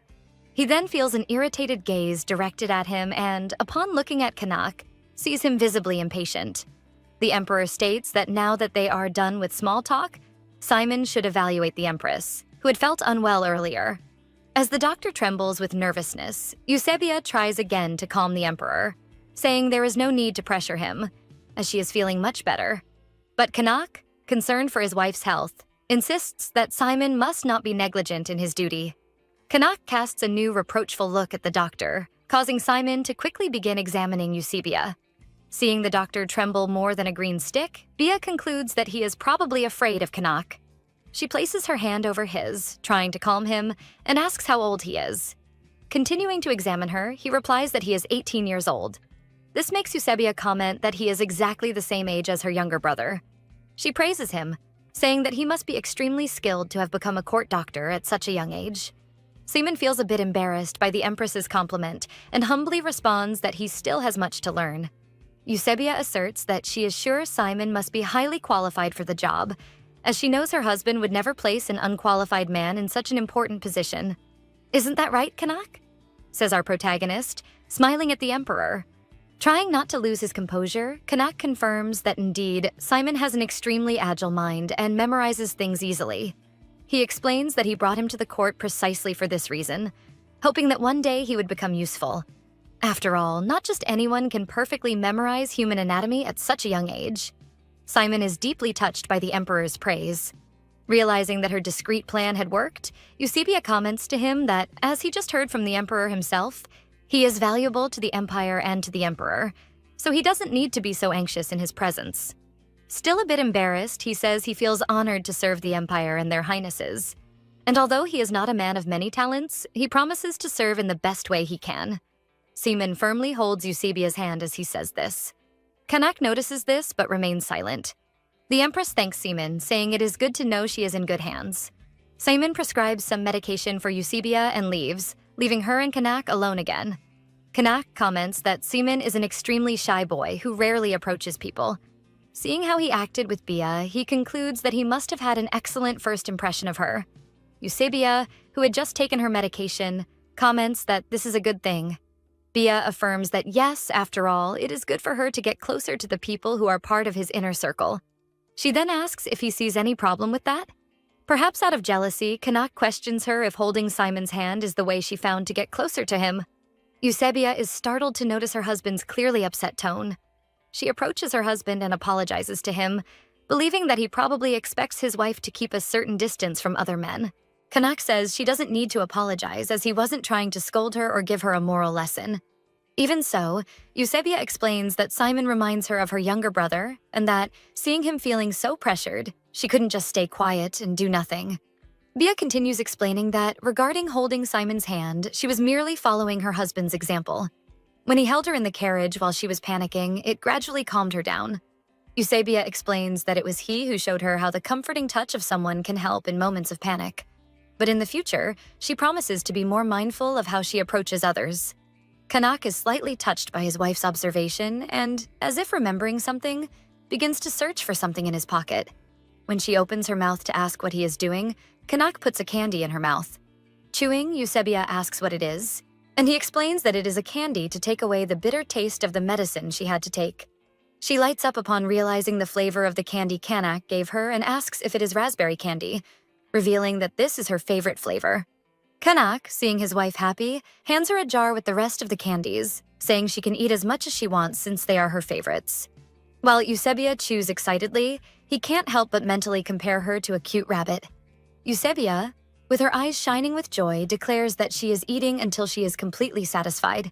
He approaches her and comments that she is eating so eagerly that she looks like a little rabbit nibbling on a leaf. They exchange glances for a second in silence, and the closeness of Kanak's face to hers makes our protagonist's cheeks flush immediately. Kanak quickly stands up, interrupting the romantic tension between them. He says that the medicine Simon gave her should start taking effect and that she should try to sleep a little. As he steps away, she asks if he isn't going to sleep too, but Kanak replies that he still needs to review some documents. But he adds that he asked for the documents to be brought there, so he can keep her company while he works. Moreover, he admits that he doesn't feel comfortable leaving her alone until he is sure she is okay. He wishes her a good sleep and assures her that she can rest easy, as he will be by her side. The night goes on as Kanak is focused on reading the documents at a table near the bed where Eusebia is sleeping. She wakes up and watches him for a few moments. He really had kept his promise and hadn't left the room. In her thoughts, she acknowledges that he is not offended by her lack of etiquette and, on the contrary, shows care and genuine concern for her well-being. Does he really see me as a wife who must learn to love and protect? Eusebia questions herself silently. If this political marriage can bring lasting peace between their peoples, perhaps she can also learn to love and protect him. But suddenly, the image of Dietrich appears in her mind, saying that it was a dream beyond her reach. Startled by Dietrich's words echoing in her mind, Eusebia suddenly awakens, trembling under the covers. She grips the bedsheet, tormented by the thought that she has omitted some things from Kanak, especially the fact that she will never be able to give him the heir he desires. And as soon as he finds out, he will probably discard her without hesitation. And all his kindness and generosity would turn into cruelty in no time. She tightly closes her eyes, scolding herself for dreaming too much. She knows she cannot lose focus and is there to protect Archaea from being destroyed. For a minute, she wonders if she should let Kanak perceive her concerns. Perhaps he would help her. Denying the last thought, Eusebia turns in bed, hiding her face in the pillow as her thoughts torment her. Certain that if Kanak discovers the truth, it will all have been in vain. Unaware of his wife's whirlwind of thoughts, Kanak glances briefly at the bed, as if he could somehow feel the anguish of his beloved. The next morning, the ship sails majestically across the seas. Eusebia, who had fallen asleep after that whirlwind of thoughts, wakes up and, still drowsy, realizes that Kanak has gone somewhere. The scene cuts to a maid suggesting with concern that Eusebia rest a little longer so she can fully recover. Wearing Kanak's gift, our beautiful protagonist tells the maid that she feels rejuvenated after a good night's sleep and that a brief walk outside will do her good. As she walks outside, Eusebia says that besides this being her first time traveling by ship, it would be a waste to sleep the whole time inside the cabin. As soon as she steps into the outdoor area, a gust of wind and brightness hits her squarely. But when she looks outside, her eyes widen in surprise, and the flush on her face reveals the sudden impact of the sight before her. Before her, the sea stretches vast and shimmering, an infinite blue carpet reflecting the intense glow of the sun. So, this is what the sea really looks like, she thinks, amazed. but she is startled by the firm voice echoing in the distance. "Hail to the Empress." She turns with a gentle smile and greets the soldiers who saluted her. They seem a bit tense, and Eusebia notices they carry the same look as Oslin when she first met him, a clear sign that they are still cautious and suspicious of her. She understands their concern. After all, to those men, she is nothing but a stranger. Moreover, Riadon is a newly emerged empire. What Canuck really needs is not the magical pedigree of Archaea, but rather a consort from the nobility of Riadon, capable of helping him gain greater support from his subjects. Yet, instead of meeting his people's expectations, Canuck chose to marry a foreign princess from a small, crumbling kingdom. Hence, their barely concealed distrust. Or even a clear and open, "I don't like you." Bia reflects, worried about what awaits her in Riadon. Eusebia is pulled from her thoughts by Simon's voice, calling her with some urgency. He runs towards her, happy to have finally found her. He had been searching for her all over the ship. Eusebia steps forward, saying that if he is worried about her discomfort yesterday, she assures him that she is feeling well, and that the medicine he gave her worked like magic. But Simon says he is concerned about her catching a cold from being outside for too long since it is a bit chilly. "And if it comes to that, know that your negligence will not be overlooked, court physician," says Kanak's deep voice, making Simon panic. Approaching Eusebia, Kanak says he was worried when he returned to the cabin and did not find her. He picks her up, saying that they should return inside. She asks him to put her down, but he argues that the ship is rocking too much and he doesn't want to see her slip again. Meanwhile, Simon sighs in relief that he won't be facing Kanak's wrath today. Kanak carries her through the ship's internal corridors while she protests, asserting that their subjects must hate seeing their emperor act that way. He then retorts ironically, asking if now the problem is his etiquette. Worried, she explains that he is a figure of authority for his people, and that it is inappropriate to be seen carrying a woman in his arms everywhere. He suddenly calls her by name, making her heart race. Kanak brings his face close to hers, making her blush as he says he has something he should have told her, saying that he has something he should have mentioned to her earlier.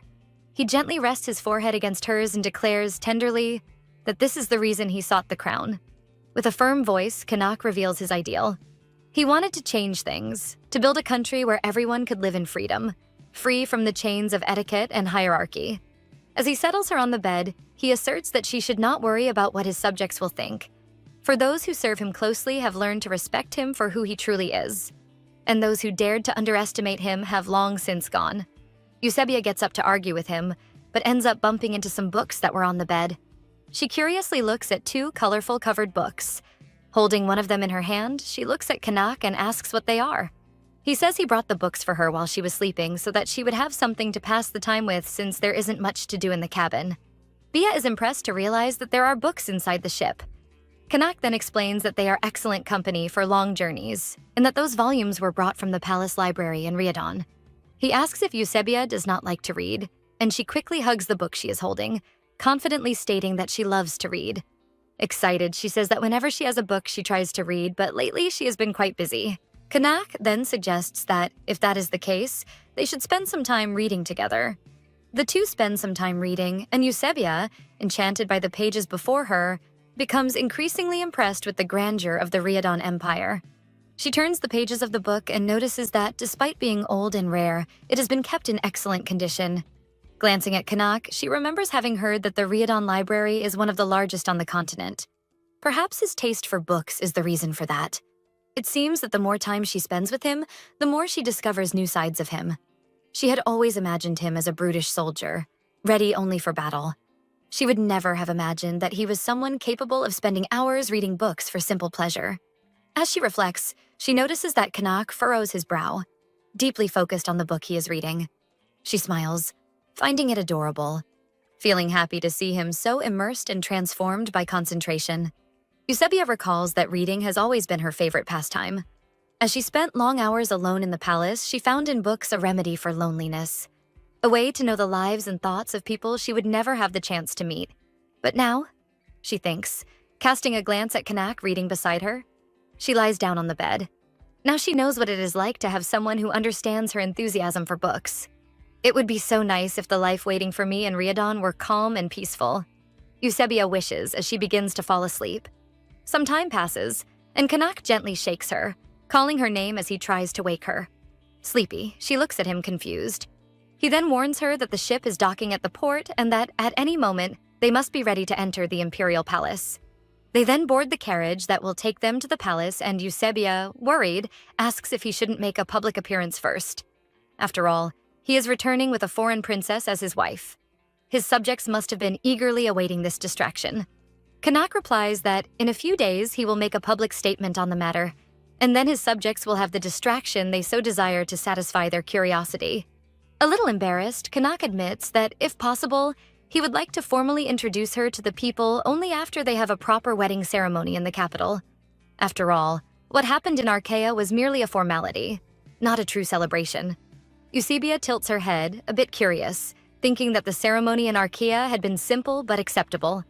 A proper ceremony will be important to cement her place as consort queen, explains Kanak as they enter the palace.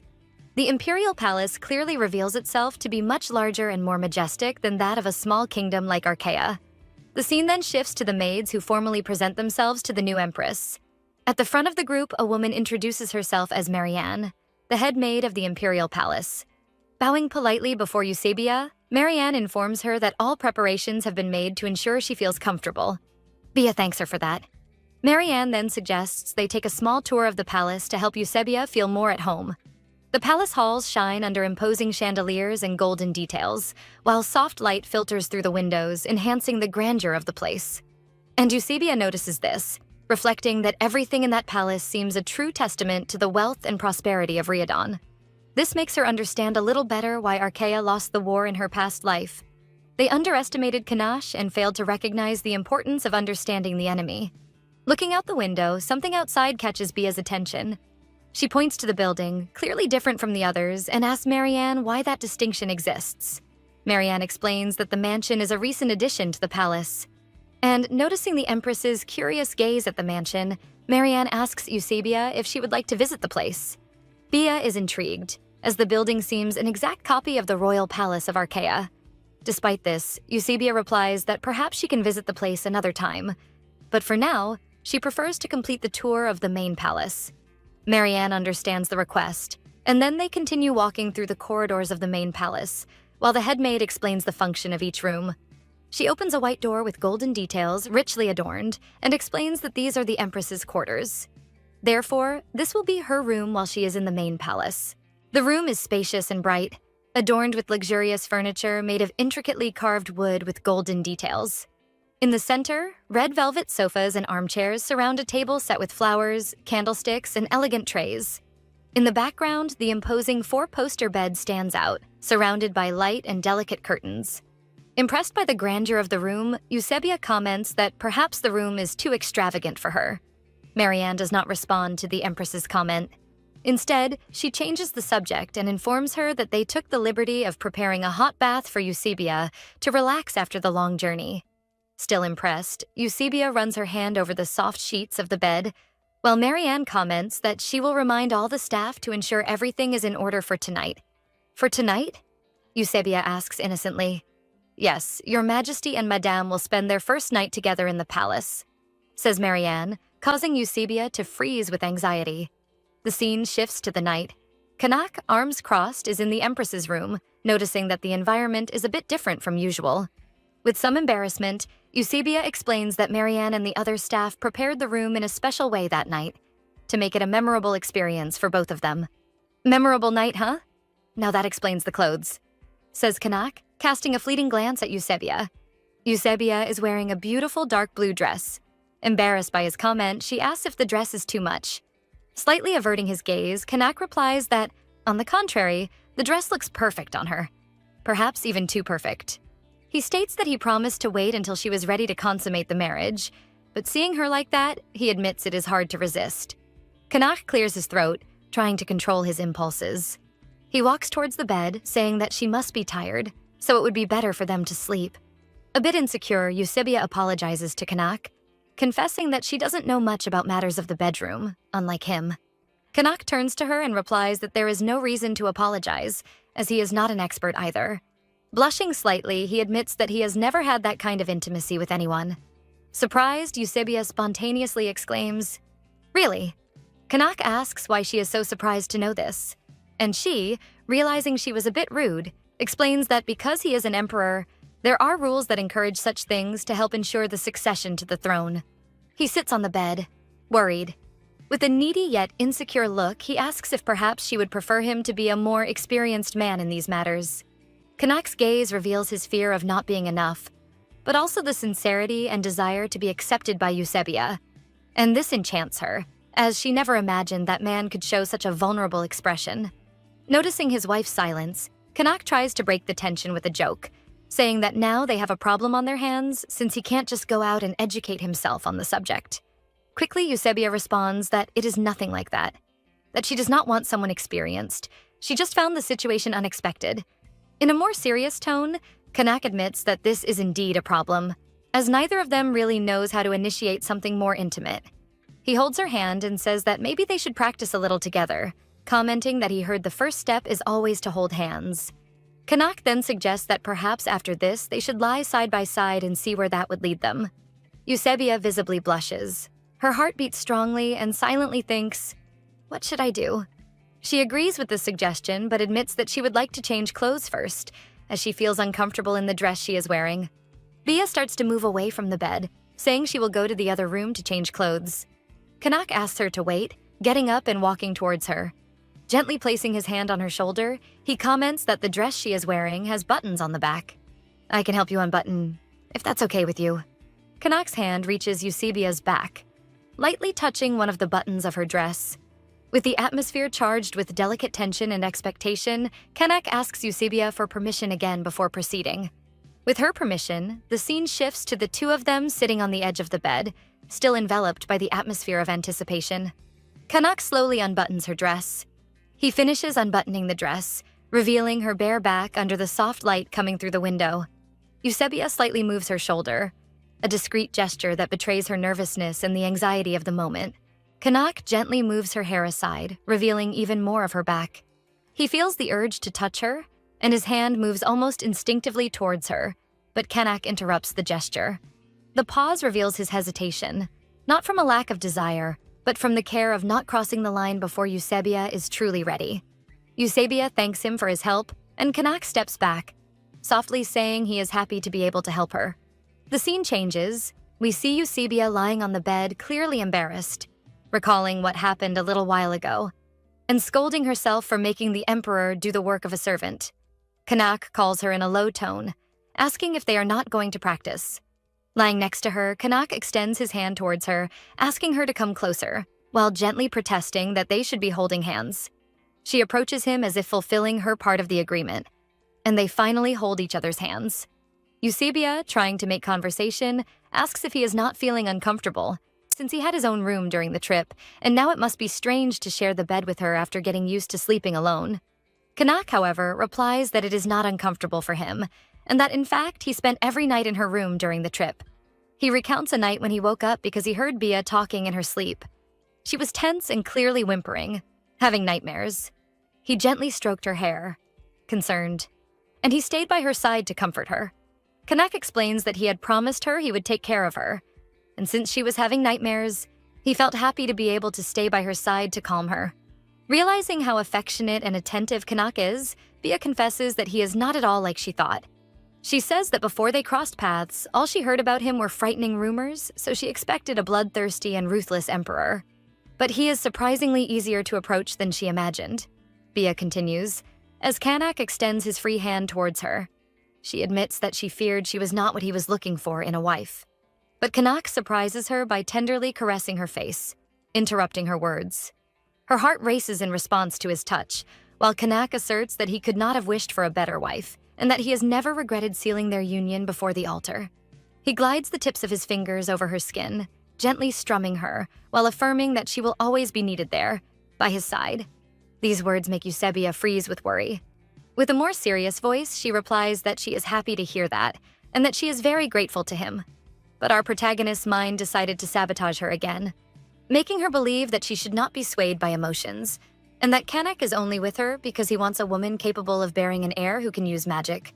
The next morning, Eusebia notices a vase with roses beside her bed that was not there the day before.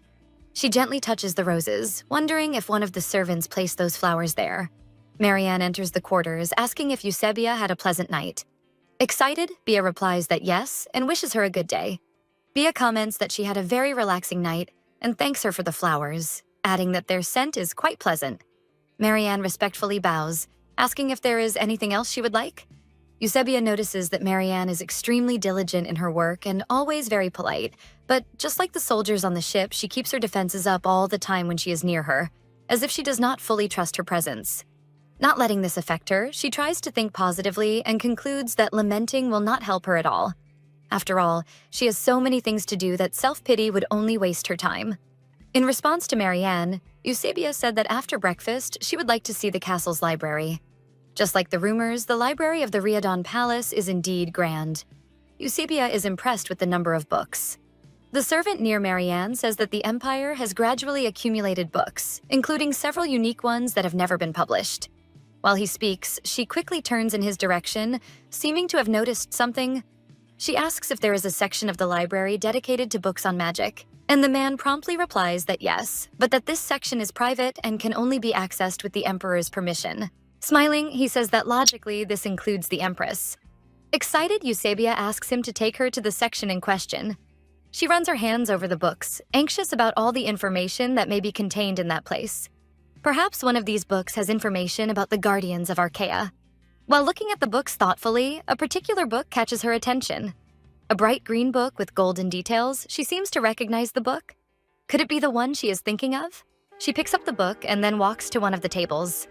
The golden age of magic ended centuries ago. Studies on magic should be difficult to find. So it is almost unbelievable that such precious information was right there all along. The Rise of Magic in the Far North is the name of the book. As she flips through the book, she remembers that people say non-human races still use magic today, unlike humans. So if there is anyone who knows more about the Archaean Guardians, it would be them. Excited, Bia begins to read the book. In it, it says that 300 years ago, swarms of blasphemous abominations invaded the realm of men, threatening even the wild body of Argonwood and its dominion. And the very earth cried in agony. And the answer to this cry was a warrior with Catarrhal blood who arrived to expel the abominations. And when her task was complete, the warrior swore to remain forever as the guardian of the sacred forest of Argonwood. Her unshakable devotion greatly pleased the goddess Fehar, who blessed the Catarrhal lineage, granting its members a fraction of her divine power. However, the fragile flesh of mortals proved far too weak to serve as a vessel for Fehar's divine power, and the Catarrhal were forced to stabilize their souls by binding themselves to Argonwood, condemned to never again know the joy of a common existence. Damn, I truly thought the brother of our protagonist was lying when he mentioned having children. How sad. I hope Bia finds a way to have children. There was only one known exception to this fate, Janessa Catarrhal, eternal friend of the wood elves and savior of the forests. It seems strange names are this family's strong point. Janessa overcame the limitations of her mortal body and gave birth to a child who received the favor of the wood elves. And so, these arcane beings who dwell in hidden lands still today lament and long for their dearest friend and guardian. Bia reflects a bit on what she just read. According to the book, Janessa Catarrhal was a guardian who lived 300 years ago. But how was she able to become pregnant? Since all guardians normally lose the ability to reproduce as soon as they awaken. Eternal friend of the wood elves? Bia wonders what Janessa might have done to deserve such a title. As the records ended there, she concluded she should probably seek out these elves and obtain more information about Janessa. Bia wonders where she could find such elves. But she is pulled from her thoughts when someone calls her name. She stands up, surprised, and looks toward the voice. And she sees Kanak standing near the entrance of the library. He asks what she is still doing there. As they walk through the palace, he lightly scolds her for skipping meals and says it was somewhat funny seeing her servants running around in panic, not knowing where the Empress had been all day. Bia looks at Kanak and apologizes for worrying everyone, including him. And making a cute face, she explains she lost track of time. Kanak protests, surprised, saying that making a cute face won't work, then asks if she has any idea how worried he was. Keeping her innocent gaze, Bia asks if he is angry.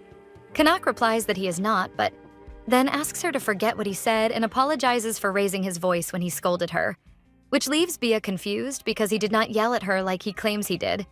He gently takes her hand and says he will not lock her up for spending time in the library, but she needs to take care of herself because she is very fragile, and he gets worried about her falling ill for not taking care of herself. Kanak admits he had the impression something like this would happen because he knew she loves reading. Coming a bit closer to her face, he says, in a tone full of affection and concern, that he should have been more attentive to her needs. He finishes the sentence by stepping away from Bia, leaving her hanging as if teasing her and at the same time punishing her for not taking care of herself. At the door, he turns to Bia with a smile on his face and calls her to see something. She walks curiously to the glass door. Then she finds herself before a beautiful garden inside a greenhouse. She asks curiously what that place is. Kanak answers by explaining that the place is a garden made with her in mind. He says it is the least he could do to impress the princess of Archaea.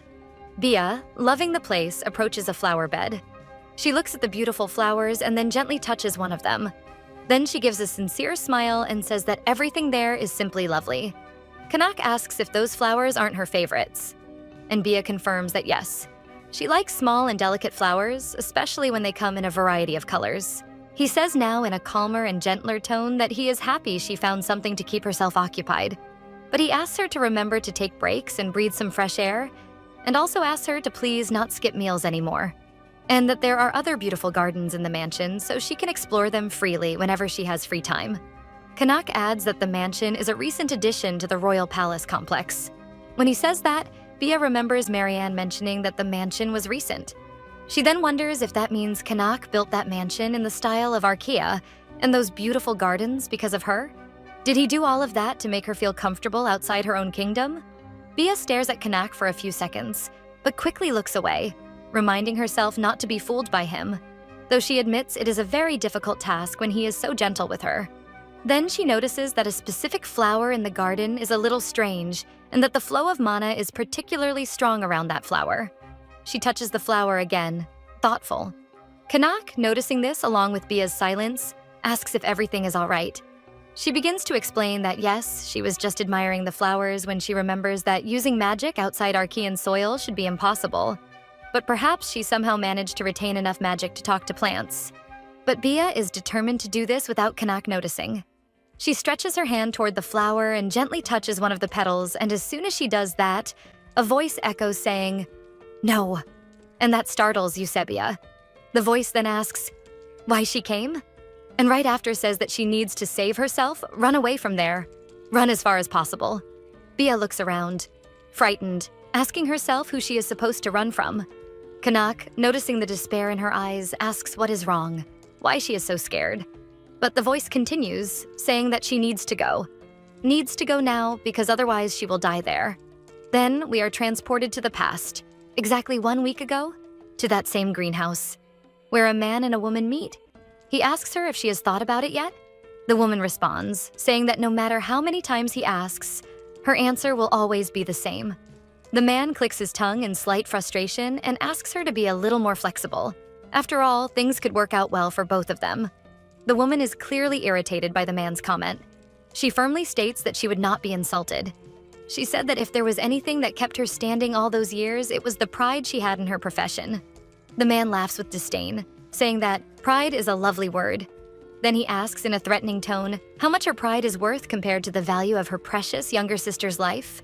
The woman steps back, surprised that the man knows about Aedes, her sister. But the man steps closer, suggesting she think a bit more deeply and reconsider his proposal. After all, he doesn't think he is asking anything impossible from her. After all he needs is for her to occasionally tell him how the new foreign empress spends her days, and that this shouldn't be a problem since she was assigned to serve the new empress. The woman hesitates a little, and the man, noticing this, says that her very presence there that night shows him that his offer has somehow captured her interest. The woman turns, irritated, to leave, but she hesitates and her hand trembles, showing her frustration. The man continues speaking, saying that he is confident that he and she can get along well. Don't you agree, Marianne? The man finishes speaking, revealing to us that Marianne may be working for someone who wishes harm upon Bia. The scene cuts to an aerial view of the city. Marianne walks through the alleys of the city, where people cough heavily, seeming to be ill. She stops in front of a house door, thoughtful and with a sad look. Opening the door slowly, she enters, announcing her arrival to Aedes, who is lying in a bed. She sits beside her sister and apologizes for not being able to visit more often, but unfortunately, things at the palace have been very hectic lately. Aedes shifts a bit in the bed, clearly uncomfortable, her face flushed and feverish. Marianne takes a small vial from her pocket and tells her sister she managed to bring her the medicine. Marianne looks at her sister with worry and begins to think about the proposal the man made to her earlier. She remembers the rest of the conversation in the greenhouse earlier, where the man told her he knows her sister is dying from a disease called rigor, and that he can imagine how worried she must be because of it. After all, Aedes is her only sister. He says he has heard about this disease, that rigor is a mysterious plague that has been spreading throughout the kingdom recently, and that a person infected with the disease, if they do not take mana potions frequently, will be doomed to die a horrible death, with a completely hardened body. Ignoring Marianne's expression of pain and despair, the man continued speaking. He said they lived in a world where magic was dying, and the cost of mana potions was increasing more and more, and that it is known that once infected by that plague, a person can never be completely cured. Then, in a cold tone, he added that it must have been very difficult for her to watch her sister suffer so much. He asks again for Marianne to do this little thing for them, because he will make sure to reward her in a very profitable way. And with the money, she would no longer need to worry so much about her beloved sister. Marianne is concerned with the word "we." She asks if that means there are more people behind this. The man gives a wide smile. He says he cannot reveal such information to an outsider, and that first she needs to accept the offer. But he says he will give her some time to think about it. We return to Marianne in her younger sister's room. She brings her hands to her face in despair, wondering what she should do.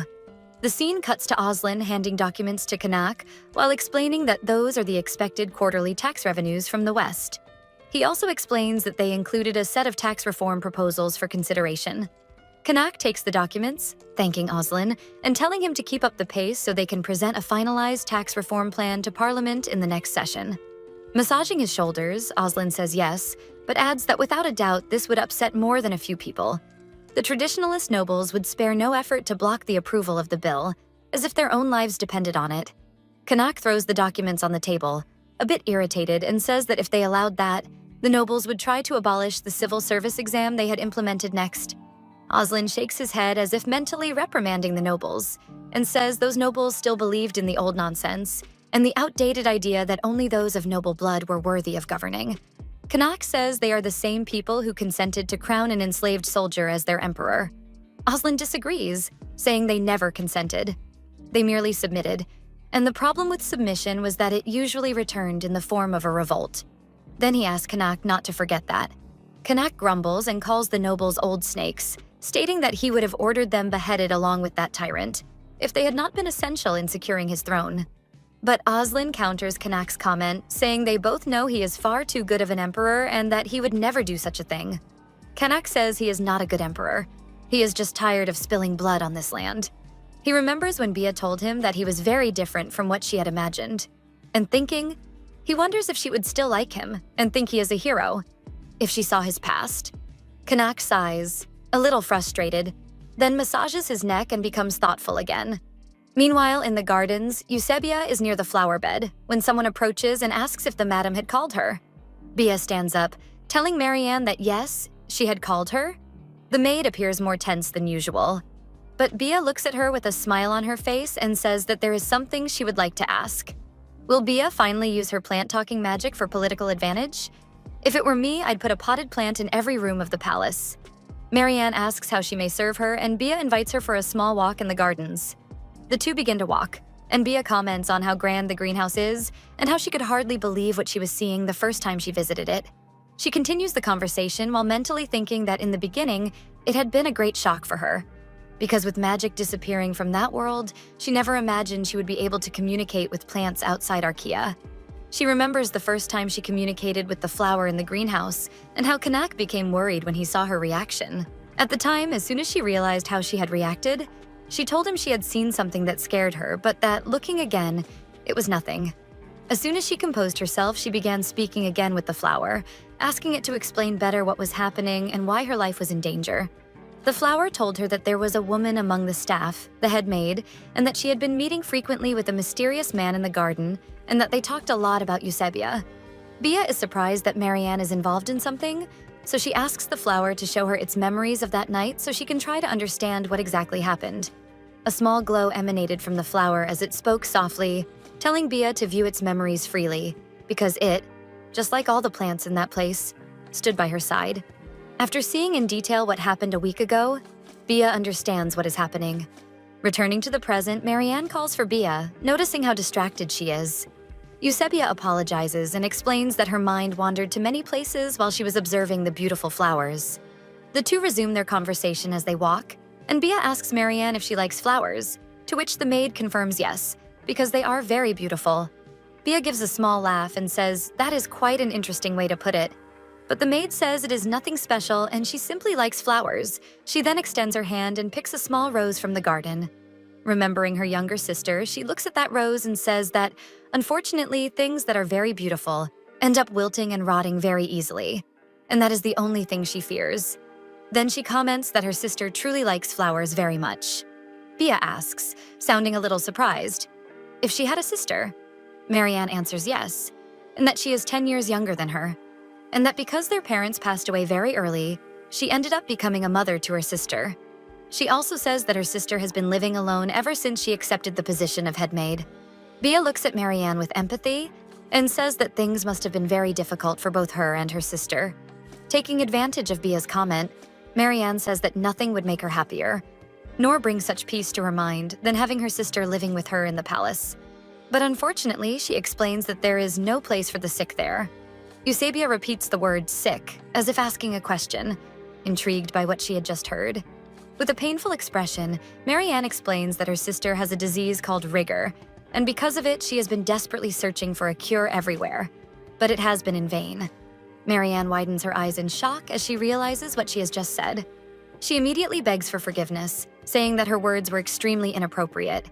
But Bia calms her, saying it is all right, and that she had called her there exactly for this, to get to know her better. Eusebia comments that she sees Marianne attending to her needs every day, but admits that in truth she did not know who she really was, which she considered a bad thing, since Marianne played an important role in her daily life. Bia smiles and says she hopes it is not too late for them to get to know each other better and get along.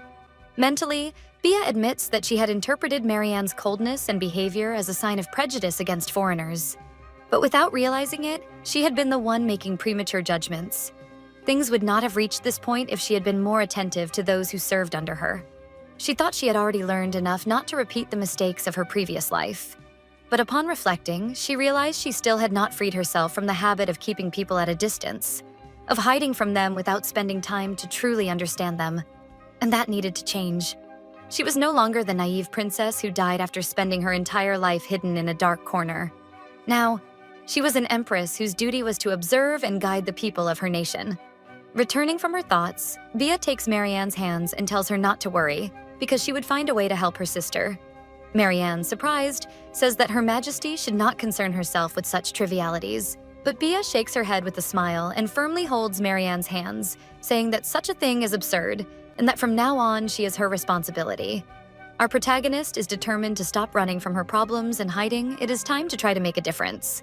The scene cuts to Kanak's office, where he seems surprised that his future empress came to visit him. He asks what brings her there, and she says that since he had been kind enough to visit her in her chambers, it was only fair that she did the same for him. But if she was interrupting something, she could leave.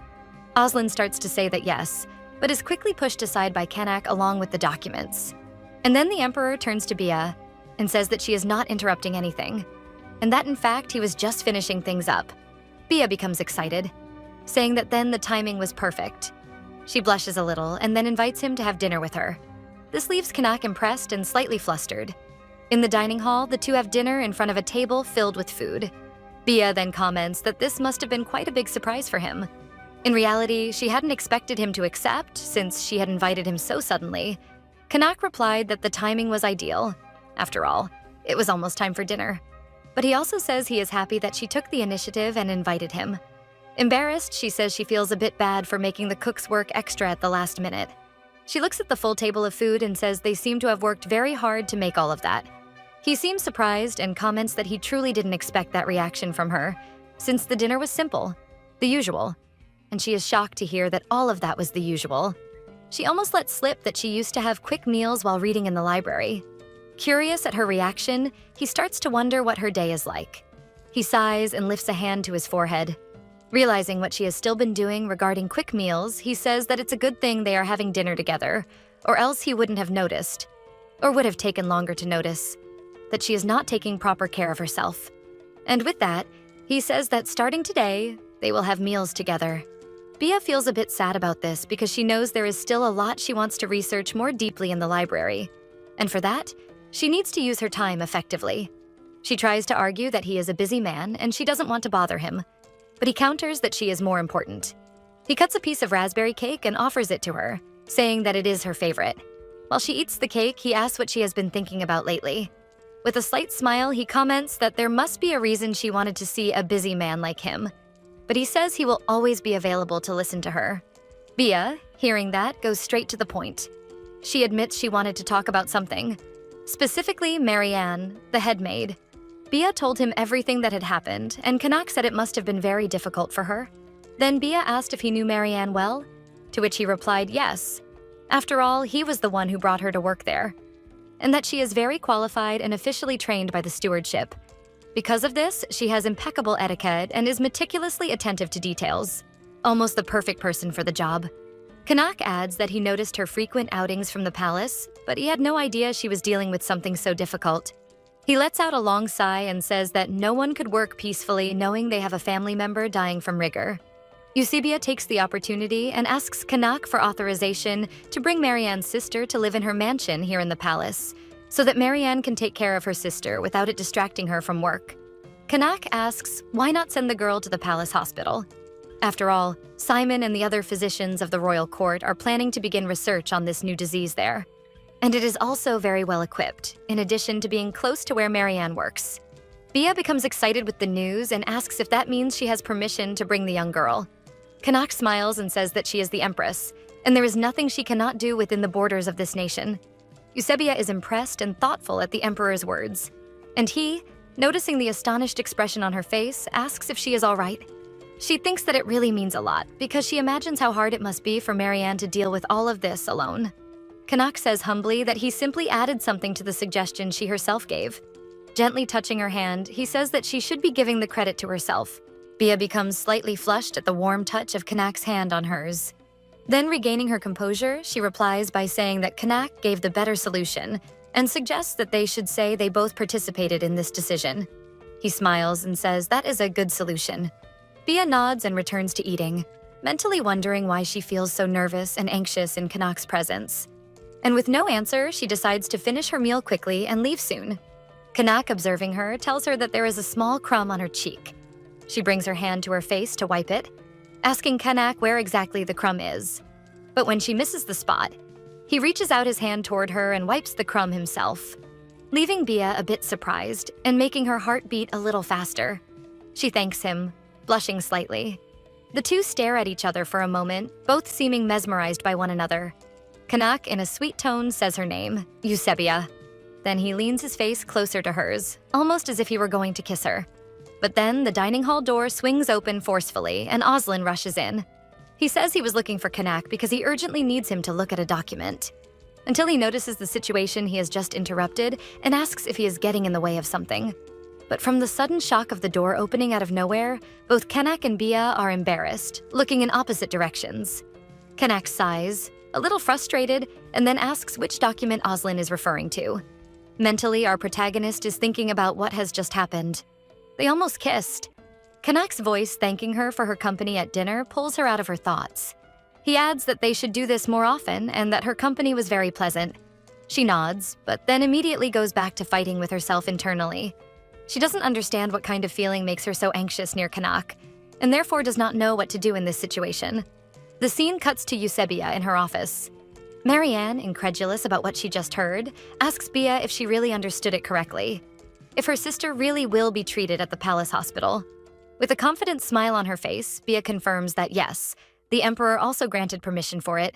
So all that is left is to prepare everything to bring her. Marianne, a bit tense, says that the palace hospital is reserved for use by the imperial family and its ministers, and that someone like her is not worthy of such a place. Bia asks why she feels that way. Marianne explains that she is only a commoner, and that although she considers herself extremely lucky that Her Majesty gave her the opportunity to work in the palace, in other parts of the world, people of such humble birth as hers could never even dream of brushing the hem of the emperor's clothing, much less receive treatment in the palace hospital. Bia comments that according to her knowledge, Riadon is a kingdom based on merit, not birth, and that since Marianne has been an exemplary servant who serves the imperial family greatly, it is only fair that she be rewarded for her good work. After all, she would be a terrible empress if she let those under her care suffer because of rules that help no one. Marianne is extremely moved by the empress's words, and Bia adds that she should consider this a sign of their friendship and that she hopes Marianne will not refuse the offer. Marianne becomes thoughtful as the empress gently holds her hand. She remembers how much it hurts to see her sister suffering. Tears begin dripping onto their hands. And then, crying, Marianne accepts Bia's offer while thanking the empress for showing her such kindness. Out of nowhere, she kneels before the empress, begging for forgiveness. Bia tells her she doesn't need to do that and asks her to stand, but Marianne refuses and continues speaking while still on her knees. She confesses that in truth, the other day a man approached her discreetly and asked her to spy on the empress in exchange for a cure for her sister, and she admits she wavered at the offer and therefore deserves to be punished. Bia calms her, saying that she does not deserve punishment and that she was only trying to help her younger sister, and that even though her sister's life was at stake, she wavered but did not give in, which should be valued because it shows who she truly is. Marianne is once again caught off guard by Eusebia's kind words. Bia then says that this matter is closed and that the only thing she wants is for Marianne to reveal the identity of the conspirator. She then reveals that the man was one of the nobles who supported His Majesty in rising against the Tyrant, and his name is Baron Edwin. Bia does not recall ever hearing of this baron and asks Marianne what he could possibly want by asking someone to spy on her. Unfortunately, Marianne says she does not know that information, but judging by the baron's past, it could not be anything good, because that man is a snake. He had vanished, hiding himself after gravely insulting the last emperor, and then joined the revolution, betting that the tyrant would be overthrown, and with that he was able to return to court. With this, Bia concludes that he is not truly a royal loyalist, but actually an opportunist. Marianne agrees with Bia, and continues explaining that Baron Oslin, the greatest contributor to the revolution, chose not to accept any rewards after the revolution ended in order to set an example, so that the other nobles would not start demanding things or titles. But as a result, nobles like Edwin, who fought under His Majesty, did not manage to occupy higher positions at court. They were rewarded with land and gold, but Baron Edwin spent everything recklessly, and now all he has left is his baron title. Bia knows that the revolution Kanak led had as its main goal destroying the caste system that only favored the already privileged, so it is expected that the nobility would be displeased with it. Even so, Bia does not understand why he would want to spy on her, since she is not his political enemy. And besides that, she still has no allies at court. Marianne warns that precisely because of this, she must stay alert, because the Baron's motives are unknown.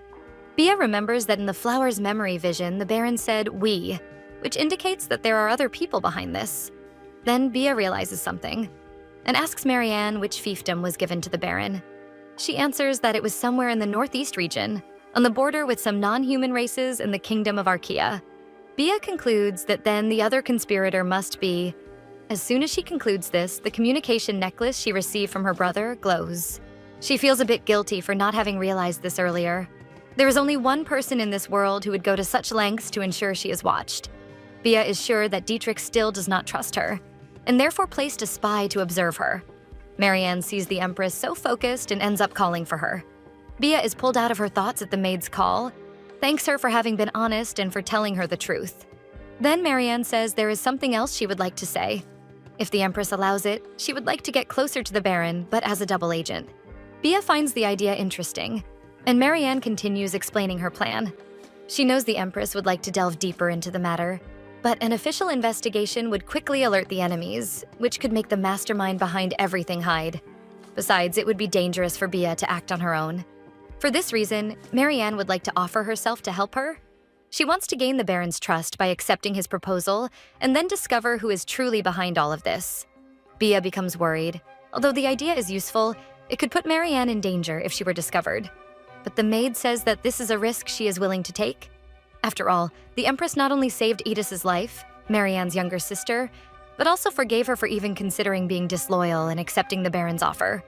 Marianne says she only has a life today thanks to the Empress's mercy, so it would be an honor to serve her in the best way possible. After saying this, she kneels and begs the Empress to accept her as a double agent. Even a little reluctant, Bia accepts the maid's proposal. After that, Eusebia runs to the garden, alone. She gently touches one of the flowers. Thoughtful, Marianne's words repeat in her mind and make her question herself. Is it truly an honor to serve her? Did she really save Marianne's life? At that moment, Kanak approaches her. He seems concerned because she appears worried, stressed, and entirely lost in thought. Bia, upon seeing him, comments that the flowers always seem to be blooming and very beautiful in every garden of the palace, and that some of them are very difficult to care for and need a lot of attention to bloom so beautifully, so the gardeners must have worked very hard to take care of them. Kanak leans closer to Bia and comments that he really hadn't noticed, but they are very beautiful. Bia, still looking at the flowers, says thoughtfully to Kanak that she asked Marianne to bring her sister to the palace, and that the maid was extremely happy to hear that, because now she feels she can properly care for her sister. That when Bia gave her hand, Marianne held it tightly, very tightly. This made Bia, even without knowing why, feel afraid, because from that moment on she had Marianne's complete loyalty and trust. She admits she is not sure if she is worthy of all of this. After all, she feels she hasn't done much. Bia looks at her own hand and apologizes to Kanak for murmuring her worries and perhaps for overthinking. But Kanak replies by saying that he walks through those gardens every day, yet he had never noticed how well cared for the flowers were. If it weren't for her, the gardener's hard work would have gone completely unnoticed by him. The same applies to Marianne. He admits that he had noticed she seemed distracted, but he would never have bothered to look into what was happening in her private life that might be causing it. It takes a great effort to put oneself in another person's place and better understand each of their needs. That is why he is extremely proud that his wife is dedicating herself so much to fulfilling such an important and difficult task, and that only a true leader would be capable of that. She was born to lead, and she possesses what is needed to guide the nation. After these words, Kanak looks at Eusebia with a warm smile and thanks her for coming to Riadon and for allowing him to stay by her side. She blushes upon hearing such tremendous praise and is surprised when the young emperor leans forward and gently kisses her hand. But soon she looks at him with sadness, for Kanak's kindness makes her heart heavy as she remembers everything she is hiding from him. The infertility of every guardian and the deal she was forced to make with her brother. She feels that as long as these secrets exist, she will never truly be considered the rightful empress of Riadon.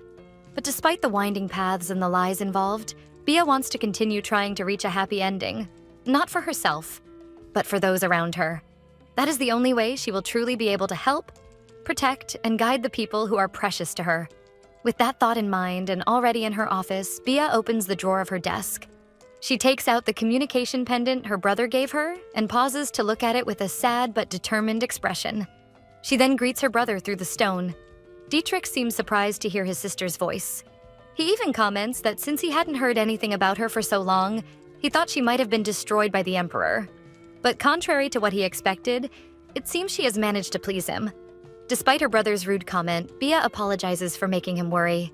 He asks how her new life in Riadon is, and Bia says it is much better than she imagined it would be. Even though she is not close to her brother, she knows she must try to gather as much information as possible, both to lessen Marianne's burden and to make the mission less dangerous for her. First, she needs to confirm her suspicion that her brother is the mastermind behind the order to have her watched, even if she must act in a way that boosts Dietrich's ego. So she tells her brother that the emperor is very suspicious and does not trust people easily, so she is somewhat limited for now. Dietrich counters by saying that from what he has heard, the emperor seems to have taken quite a liking to her. Bia asks what he means by that, and Dietrich, with a smile, replies that obviously he would never send his beloved sister to an unknown land completely alone, and that he has a friend in the Empire of Riadon working tirelessly to ensure her safety. Those words confirm Bia's suspicions. Dietrich must be the one pulling the strings and commanding Baron Edwin. This irritates Bia, but she tries to maintain composure, telling her brother that knowing this puts her at ease. She takes a risk and asks who this ally is, using the excuse that it would be good to know who is on her side, but Dietrich brushes it off, saying she does not need to worry about that and that she must only do what she was ordered to do. After all, the world of political intrigue can be as dangerous as a battlefield, Dietrich adds. But if she really insists on helping, he says there is a small problem regarding the tax reform, and that this change would greatly affect the prestige of the noble families. But strangely, those who possess wealth and come from the oldest noble lines seem to be in favor of the reform. He then suggests that she investigate what kind of trick the emperor is using to make such nobles support this cause. Dietrich adds that they need to begin sowing the seeds of discord between the emperor and the nobility, so that chaos may take hold in Riadon. Incredulous at her brother's proposal, Bia reminds him that these nobles are the same ones who joined Kanak's revolution against the previous emperor, and the chances of getting them to switch sides are low. And if they act recklessly or too quickly, the people of Archaea may end up paying the price for it. Dietrich merely lets out a sarcastic laugh and says that his dear sister is being far too pessimistic and assuming falsehoods. Still worried, Bia tries to appeal to her brother emotionally, saying that her greatest concern is the people of Archaea. Honestly, I don't understand why our protagonist still tries to appeal to her brother's common sense. He is a power-obsessed maniac. She saw what he did to their kingdom in the past. With a sickening look and a voice filled with rage, Dietrich says that if she is so worried, then she should hurry and bring him her husband's weakness instead of imagining things, and that she should hurry and use what she has between her legs to do it. He says he hopes her loyalty to Archaea still burns strongly so that she... But before he can finish his sentence, Bia cuts the connection. Realizing this, Dietrich slams his desk in anger, wishing damnation upon everyone. Then, with a twisted smile, he continues talking to himself, irritated that his sister dared to talk back. He doesn't believe for a single moment in his sister's sincerity. To him, all she wants is for everyone to see her as a perfect heroine and worship her. That's why he believes she accepted marrying a wild emperor. And that if she truly loved herself and truly cared for Archaea, she would also support war. More unhinged and overtaken by rage, Dietrich slams his desk again, murmuring to himself that traitors are everywhere, parasites who want to see Archaea perish, and that his dear sister Eusebia has no idea what he had to do to protect Archaea. Dietrich begins recalling the past. He was only 14 years old when he had to begin ruling as regent in place of his pathetic father, who chose to neglect the crown after the death of his wife. And with a weak former king unable to support him, Dietrich did not have enough authority to command the vassals or earn their loyalty. He remembers as if it were yesterday how his sister cried missing their mother, and how he had no time to mourn her death despite missing her too. Because at that moment, he also promised he would do whatever was necessary to protect his family and his kingdom, no matter the cost. He was prepared to give everything of himself to fulfill that promise. Until Eusebia awakened as the guardian of Archaea, and everyone celebrated as if she were the kingdom's salvation, and proof that Arganwood was blessing Archaea once again. With the celebrations came many rumors, questioning why the crown prince had not been chosen, and claiming that this was likely a sign that Dietrich was unfit to be king, and that Arganwood was showing everyone that Eusebia should be crowned queen. Okay, this narrator admits that now I feel a bit sorry for Dietrich. It truly must have been a heavy burden for someone so young and lost, and he ended up being consumed by jealousy and envy. I still don't like him, but at least he didn't snap out of nowhere. Continuing, while the rumors spread, Dietrich watched Bia grow more distant from him, and this made him feel betrayed by her. Even though she was the guardian of Archaea, she did nothing to bring progress to the kingdom. All she did was erect a barrier around the kingdom, a cage to keep them trapped in a land that was dying. And what irritates Dietrich the most is that even so, the vassals and the people do not see this and continue clamoring to put her on the throne. See what Archaea has become because of you, Dietrich says as he looks out the castle window, drifting back from his thoughts. The sound of footsteps echoes in the office, and then a male voice informs Dietrich that the moment is approaching. Soon the foul-blooded savage will be brought before His Majesty, and then he will be the hand of justice that delivers his death. And with that, the entire continent will kneel and swear loyalty at Dietrich's feet. Hearing the man's words, Dietrich murmurs in agreement, clearly eager for the moment to come. He believes Archaea must be rebuilt from its foundation if it is to prosper, that what Archaea needs is not a guardian, but an ambitious leader who wants to see the kingdom rise as lords of the continent. And he will be the leader they need. He will make it happen. Meanwhile, in Riadon, Bia requests from Marianne the list of members of the Imperial Council, which leaves the maid curious. But Bia explains that she would like to familiarize herself with the government structure and division of power within the Empire. She then asks if the council has a total of 20 members. And the maid confirms, explaining that there are 20 members in total, where 10 of them are noble lords of the Empire, and the other 10 are common people who represent the voice of the plebeians. For a bill to pass, there must be 13 or more votes in favor. Upon hearing this, Bia becomes thoughtful.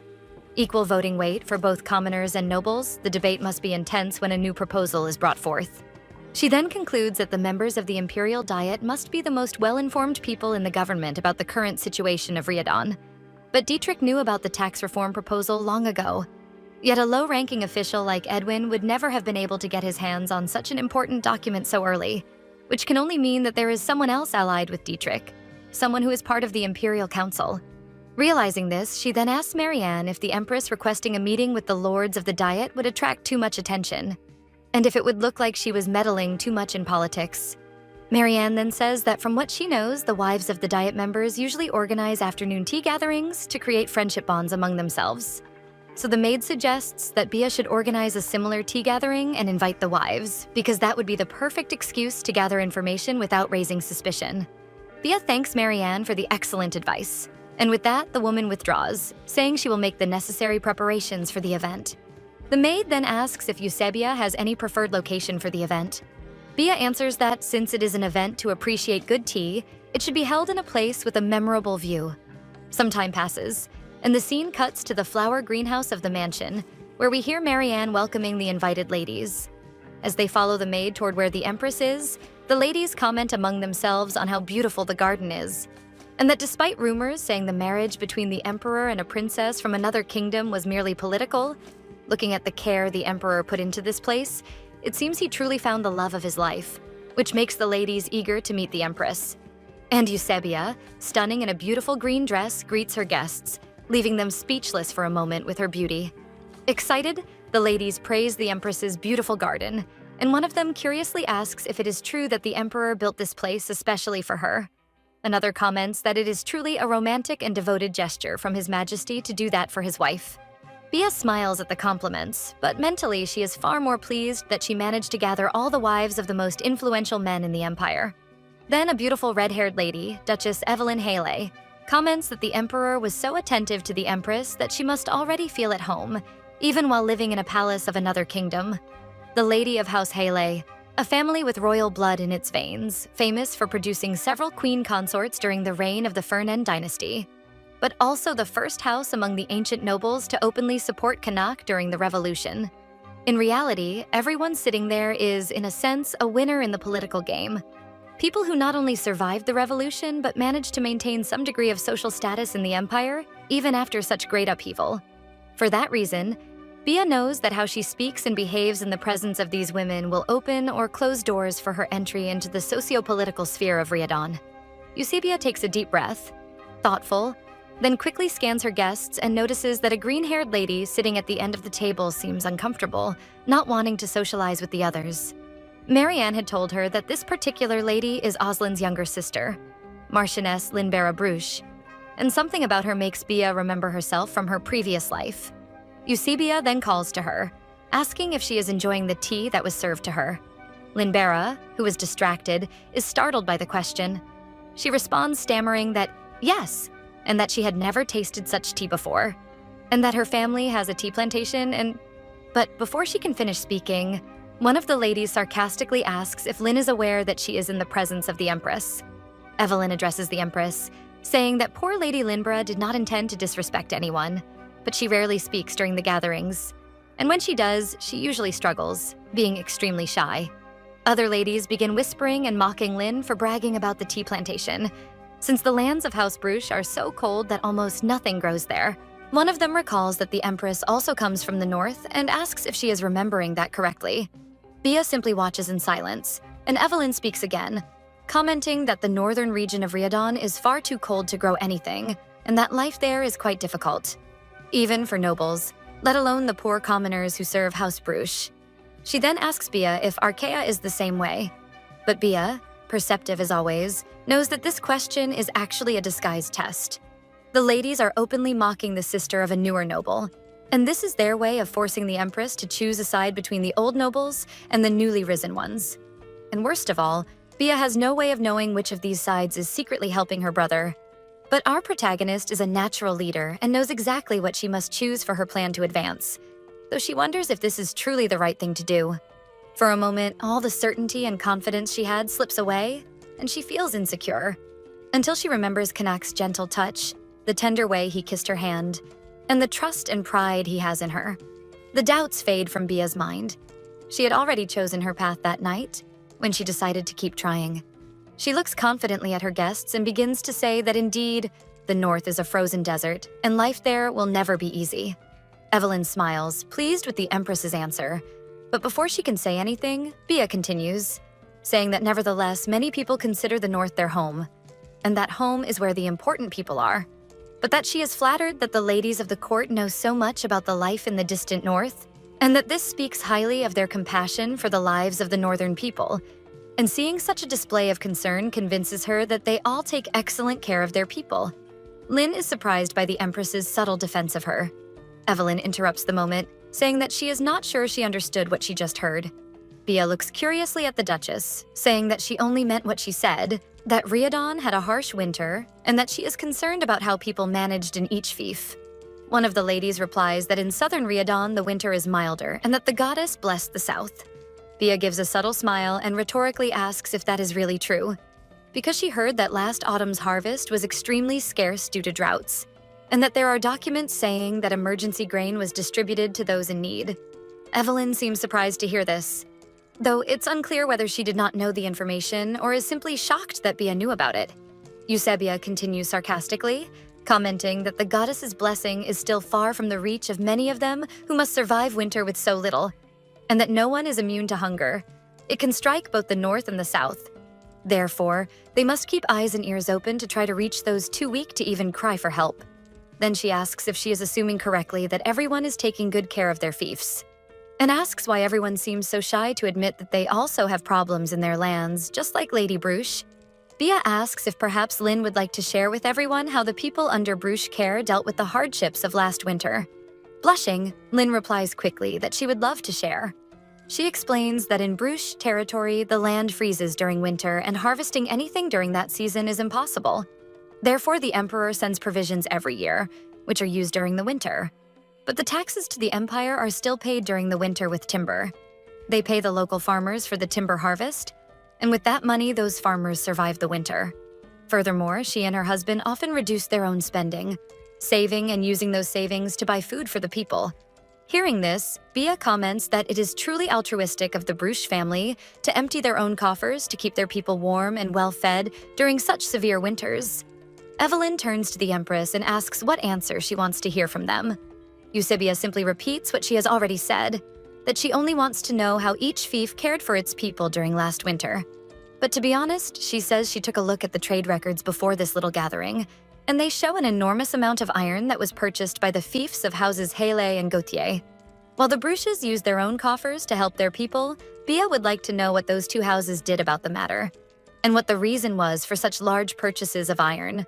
Our protagonist then plays her final card, questioning what the forges of those two houses have been producing without the Emperor's knowledge. Evelyn rises abruptly from her chair, demanding what the Empress meant by such a question. Was she really accusing her and House Gautier of treason? Lady Gautier also rises nervously and begs the Empress to listen to her, that things are not what they seem, and asks for a chance to explain. Despite Evelyn trying to stop her from speaking, the anxious woman reveals that the mithril mine, which previously belonged to the crown, will soon go to auction. Thus, she and Lady Evelyn wish to acquire that mine and use the purchased iron to build the structures needed to exploit it.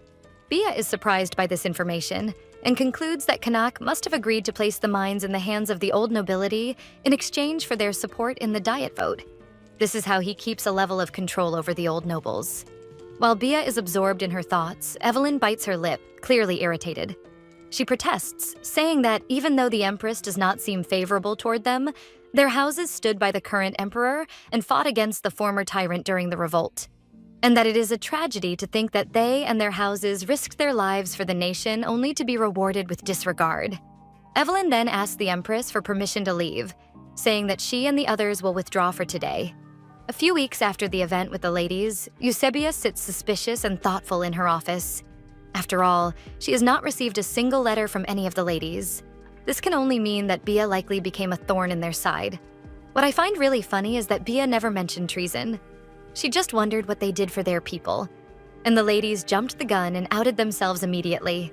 She begins to regret hosting the event and agonizes over the possibility that it might have been better to try earning the favor of the lords, until someone behind her asks for permission to enter. Bia allows the entrance and is surprised to see Oslin, asking what brings him there. He explains that he came to deliver a letter and a small gift his sister sent to the Empress. Oslin also mentions that he heard how Bia defended his sister during the tea gathering. He explains that Linbera was only 10 years old when, due to a severe illness and high fever, she developed speech difficulties. Since then, she isolated herself in the mansion and avoided social interactions as much as possible. And this is the first time she has written a letter to someone outside the family. Oslin concludes as Bia opens the small cloth pouch that came with the letter and is surprised to see small green leaves inside. Oslin explains that the leaves are a unique type of tea that grows only in the Bruges fiefdom. And due to the harsh climate of the region, the leaves grow very small, but that is what gives the tea its distinct fragrance and flavor. However, because it is so rare and difficult to cultivate, even he himself has only tasted it a few times. Oslin says that this only shows how much care Lin put into the gift for Her Majesty, though he isn't surprised, since he considers his sister a far better judge of character than he is. Oslin then bows to Bia, thanking her for the immense generosity and kindness she has shown his family, and that both he and his entire family will be eternally grateful. Bia is moved by Oslin's words, and this makes her remember when Kanak told her she was a true leader. She looks at the tea leaves before her and mentally affirms that Kanak was right, that she was capable of helping others even without using her magic. Bia turns to Oslin and says that it really is an extremely thoughtful gift, and that she cannot wait to try it. The scene cuts to the greenhouse annex of Bia's residence, where she invites Kanak to try the tea Linbera gave her. He says he is happy the tea party she organized with the ladies went well.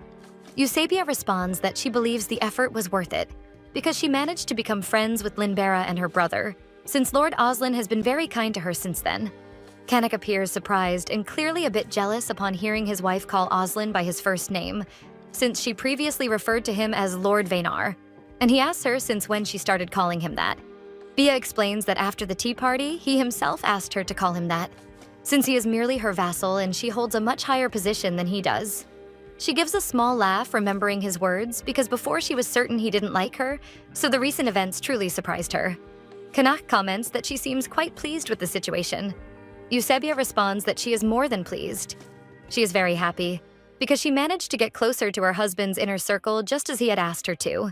Seeing his wife's beautiful smile, Kanak confesses that sometimes she manages to awaken his petty side, and she, not noticing the slight jealousy, doesn't understand what he's talking about. He then disguises it and says that if by any chance he is taking too much of her time, she should tell him. Bia then remembers that today, in reality, she wanted to welcome Marianne's sister, because today is the day Aedes will finally move into the palace. I think Bia and the maid's plan has a flaw. They were worried about drawing attention, but won't the people who wanted to hire Marianne notice that the sister suddenly moved into the palace? The scene cuts to the entrance of the palace, where Aedes has just arrived and is received by Eusebia and Marianne. The maid is extremely happy to be able to stay close to her sister and to know that she will receive the best treatment in the palace. Aedes also seems excited to see her sister, and as soon as she greets the Empress, she runs to give Marianne a strong hug.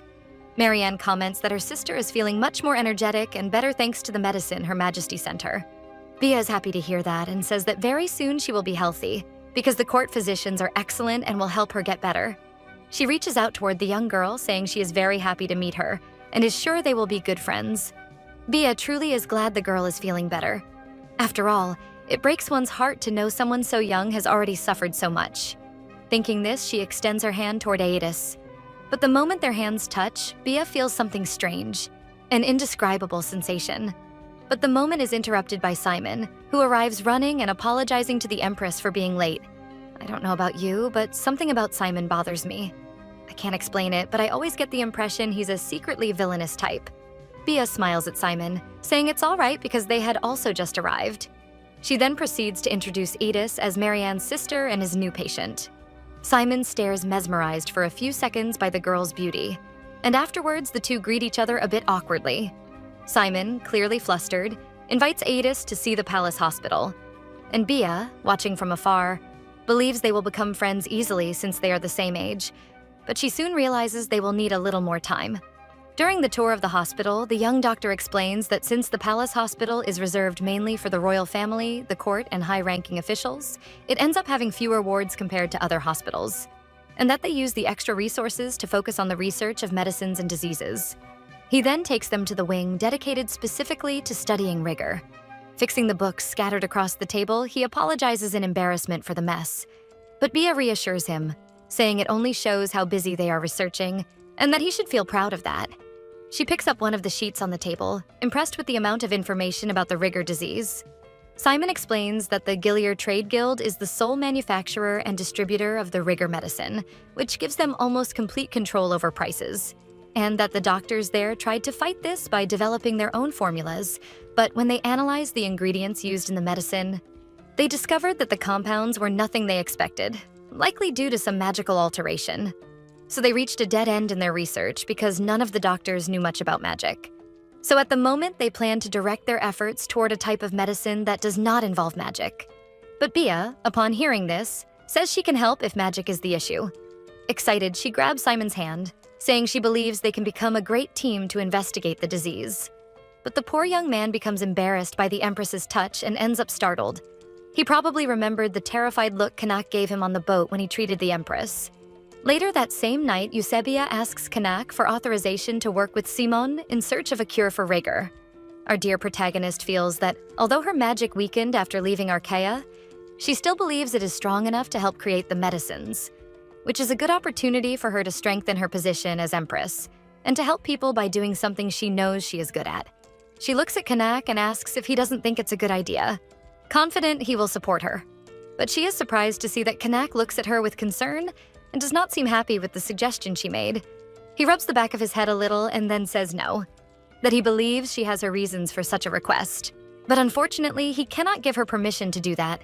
Surprised by her husband's unexpected response, Bia asks, "Why not?" She says that both she and Simon are willing to dedicate themselves fully to researching a cure. Kanak then says that if she is here to discuss a cure for rigor, then they must have already told her about the Gilead Trade Guild. He explains that Gilead is the most influential merchants organization on the continent, and most trade involving non-human races passes through them. And even he doesn't know how deeply rooted their power is. Making enemies of those who control the flow of gold in the kingdom is not advisable at all. Moreover, the cure for rigor is currently one of their flagship products. They would not react well to any kind of interference. Bia counters, saying that she is aware of the risks, but they cannot simply sit and watch people suffer because of such a devastating disease. That people are noticing what is happening, and he cannot ask her to pretend nothing is happening and ignore those in need. Kanak insists that the court officials are working to find a solution, so she does not need to worry.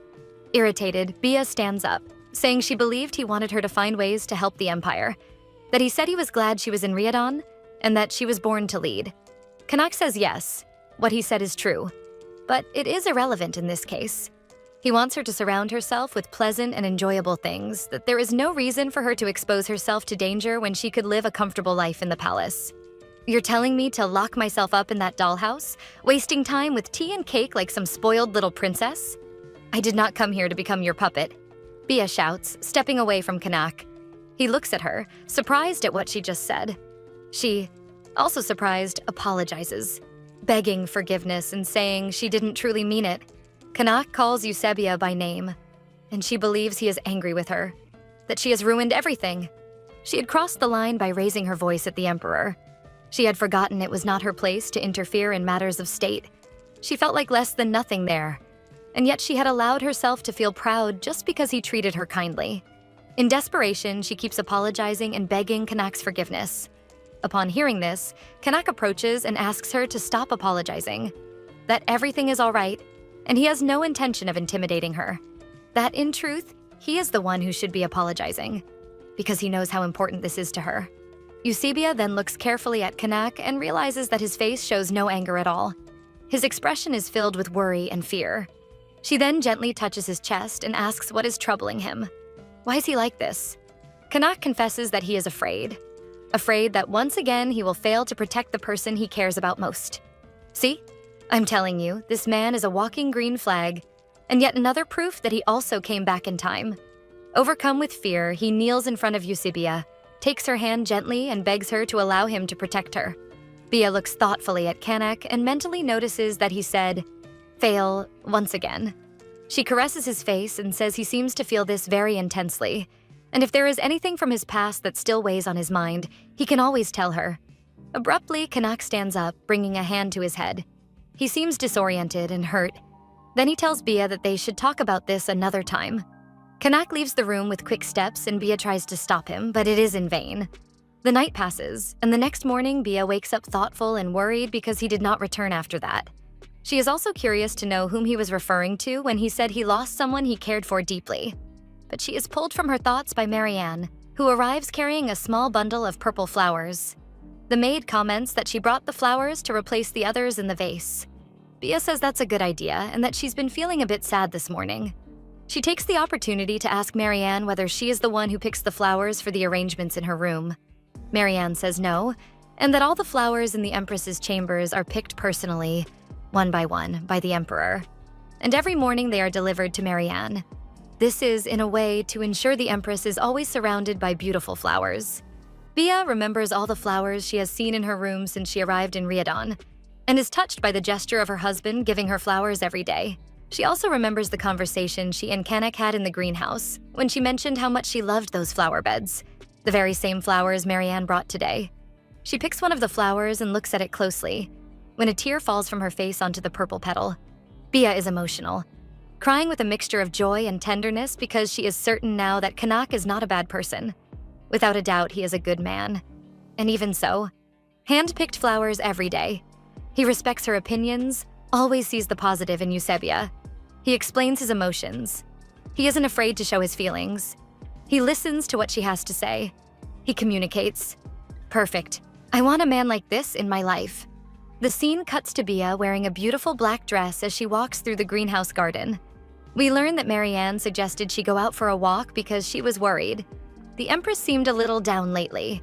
While touching some roses, Bia is deep in thought, first remembering the concerned expression of her maid, and then the flowers Kanak picks for her come to mind.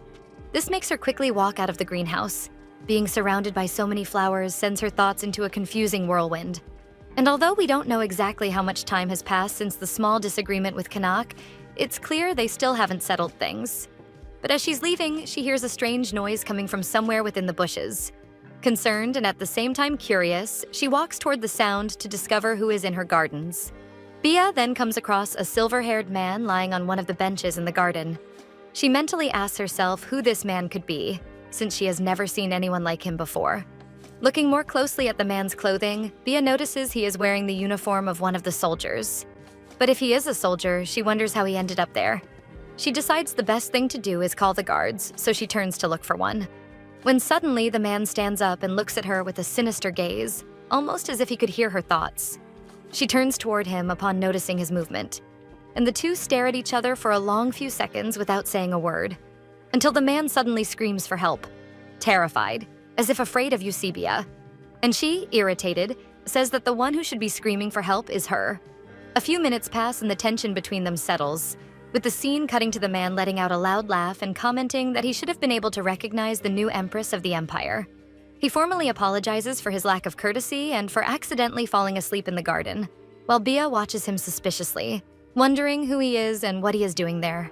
She goes straight to the point and asks for his rank and name. And in response, the man smiles and says that he is not actually with the army. But even so, he feels honored to introduce himself to the Empress. He then introduces himself as Jaxor. Hearing that name, Bia is surprised because she had heard of him before. Jaxor is also surprised by the Empress's reaction and asks if she truly knows who he is. Our protagonist tells us that if Oslin is considered the Emperor's left arm, his friend Jaxor is considered the right arm. Just like Kanak, Jaxor is also a former slave and a soldier who, thanks to his martial skill, rose quickly through the ranks until becoming the commander of the Imperial Army. Bia then says he lied to her when he claimed he was not with the army, that he is the commander of the Imperial Army. Jaxor is surprised that she really recognized him.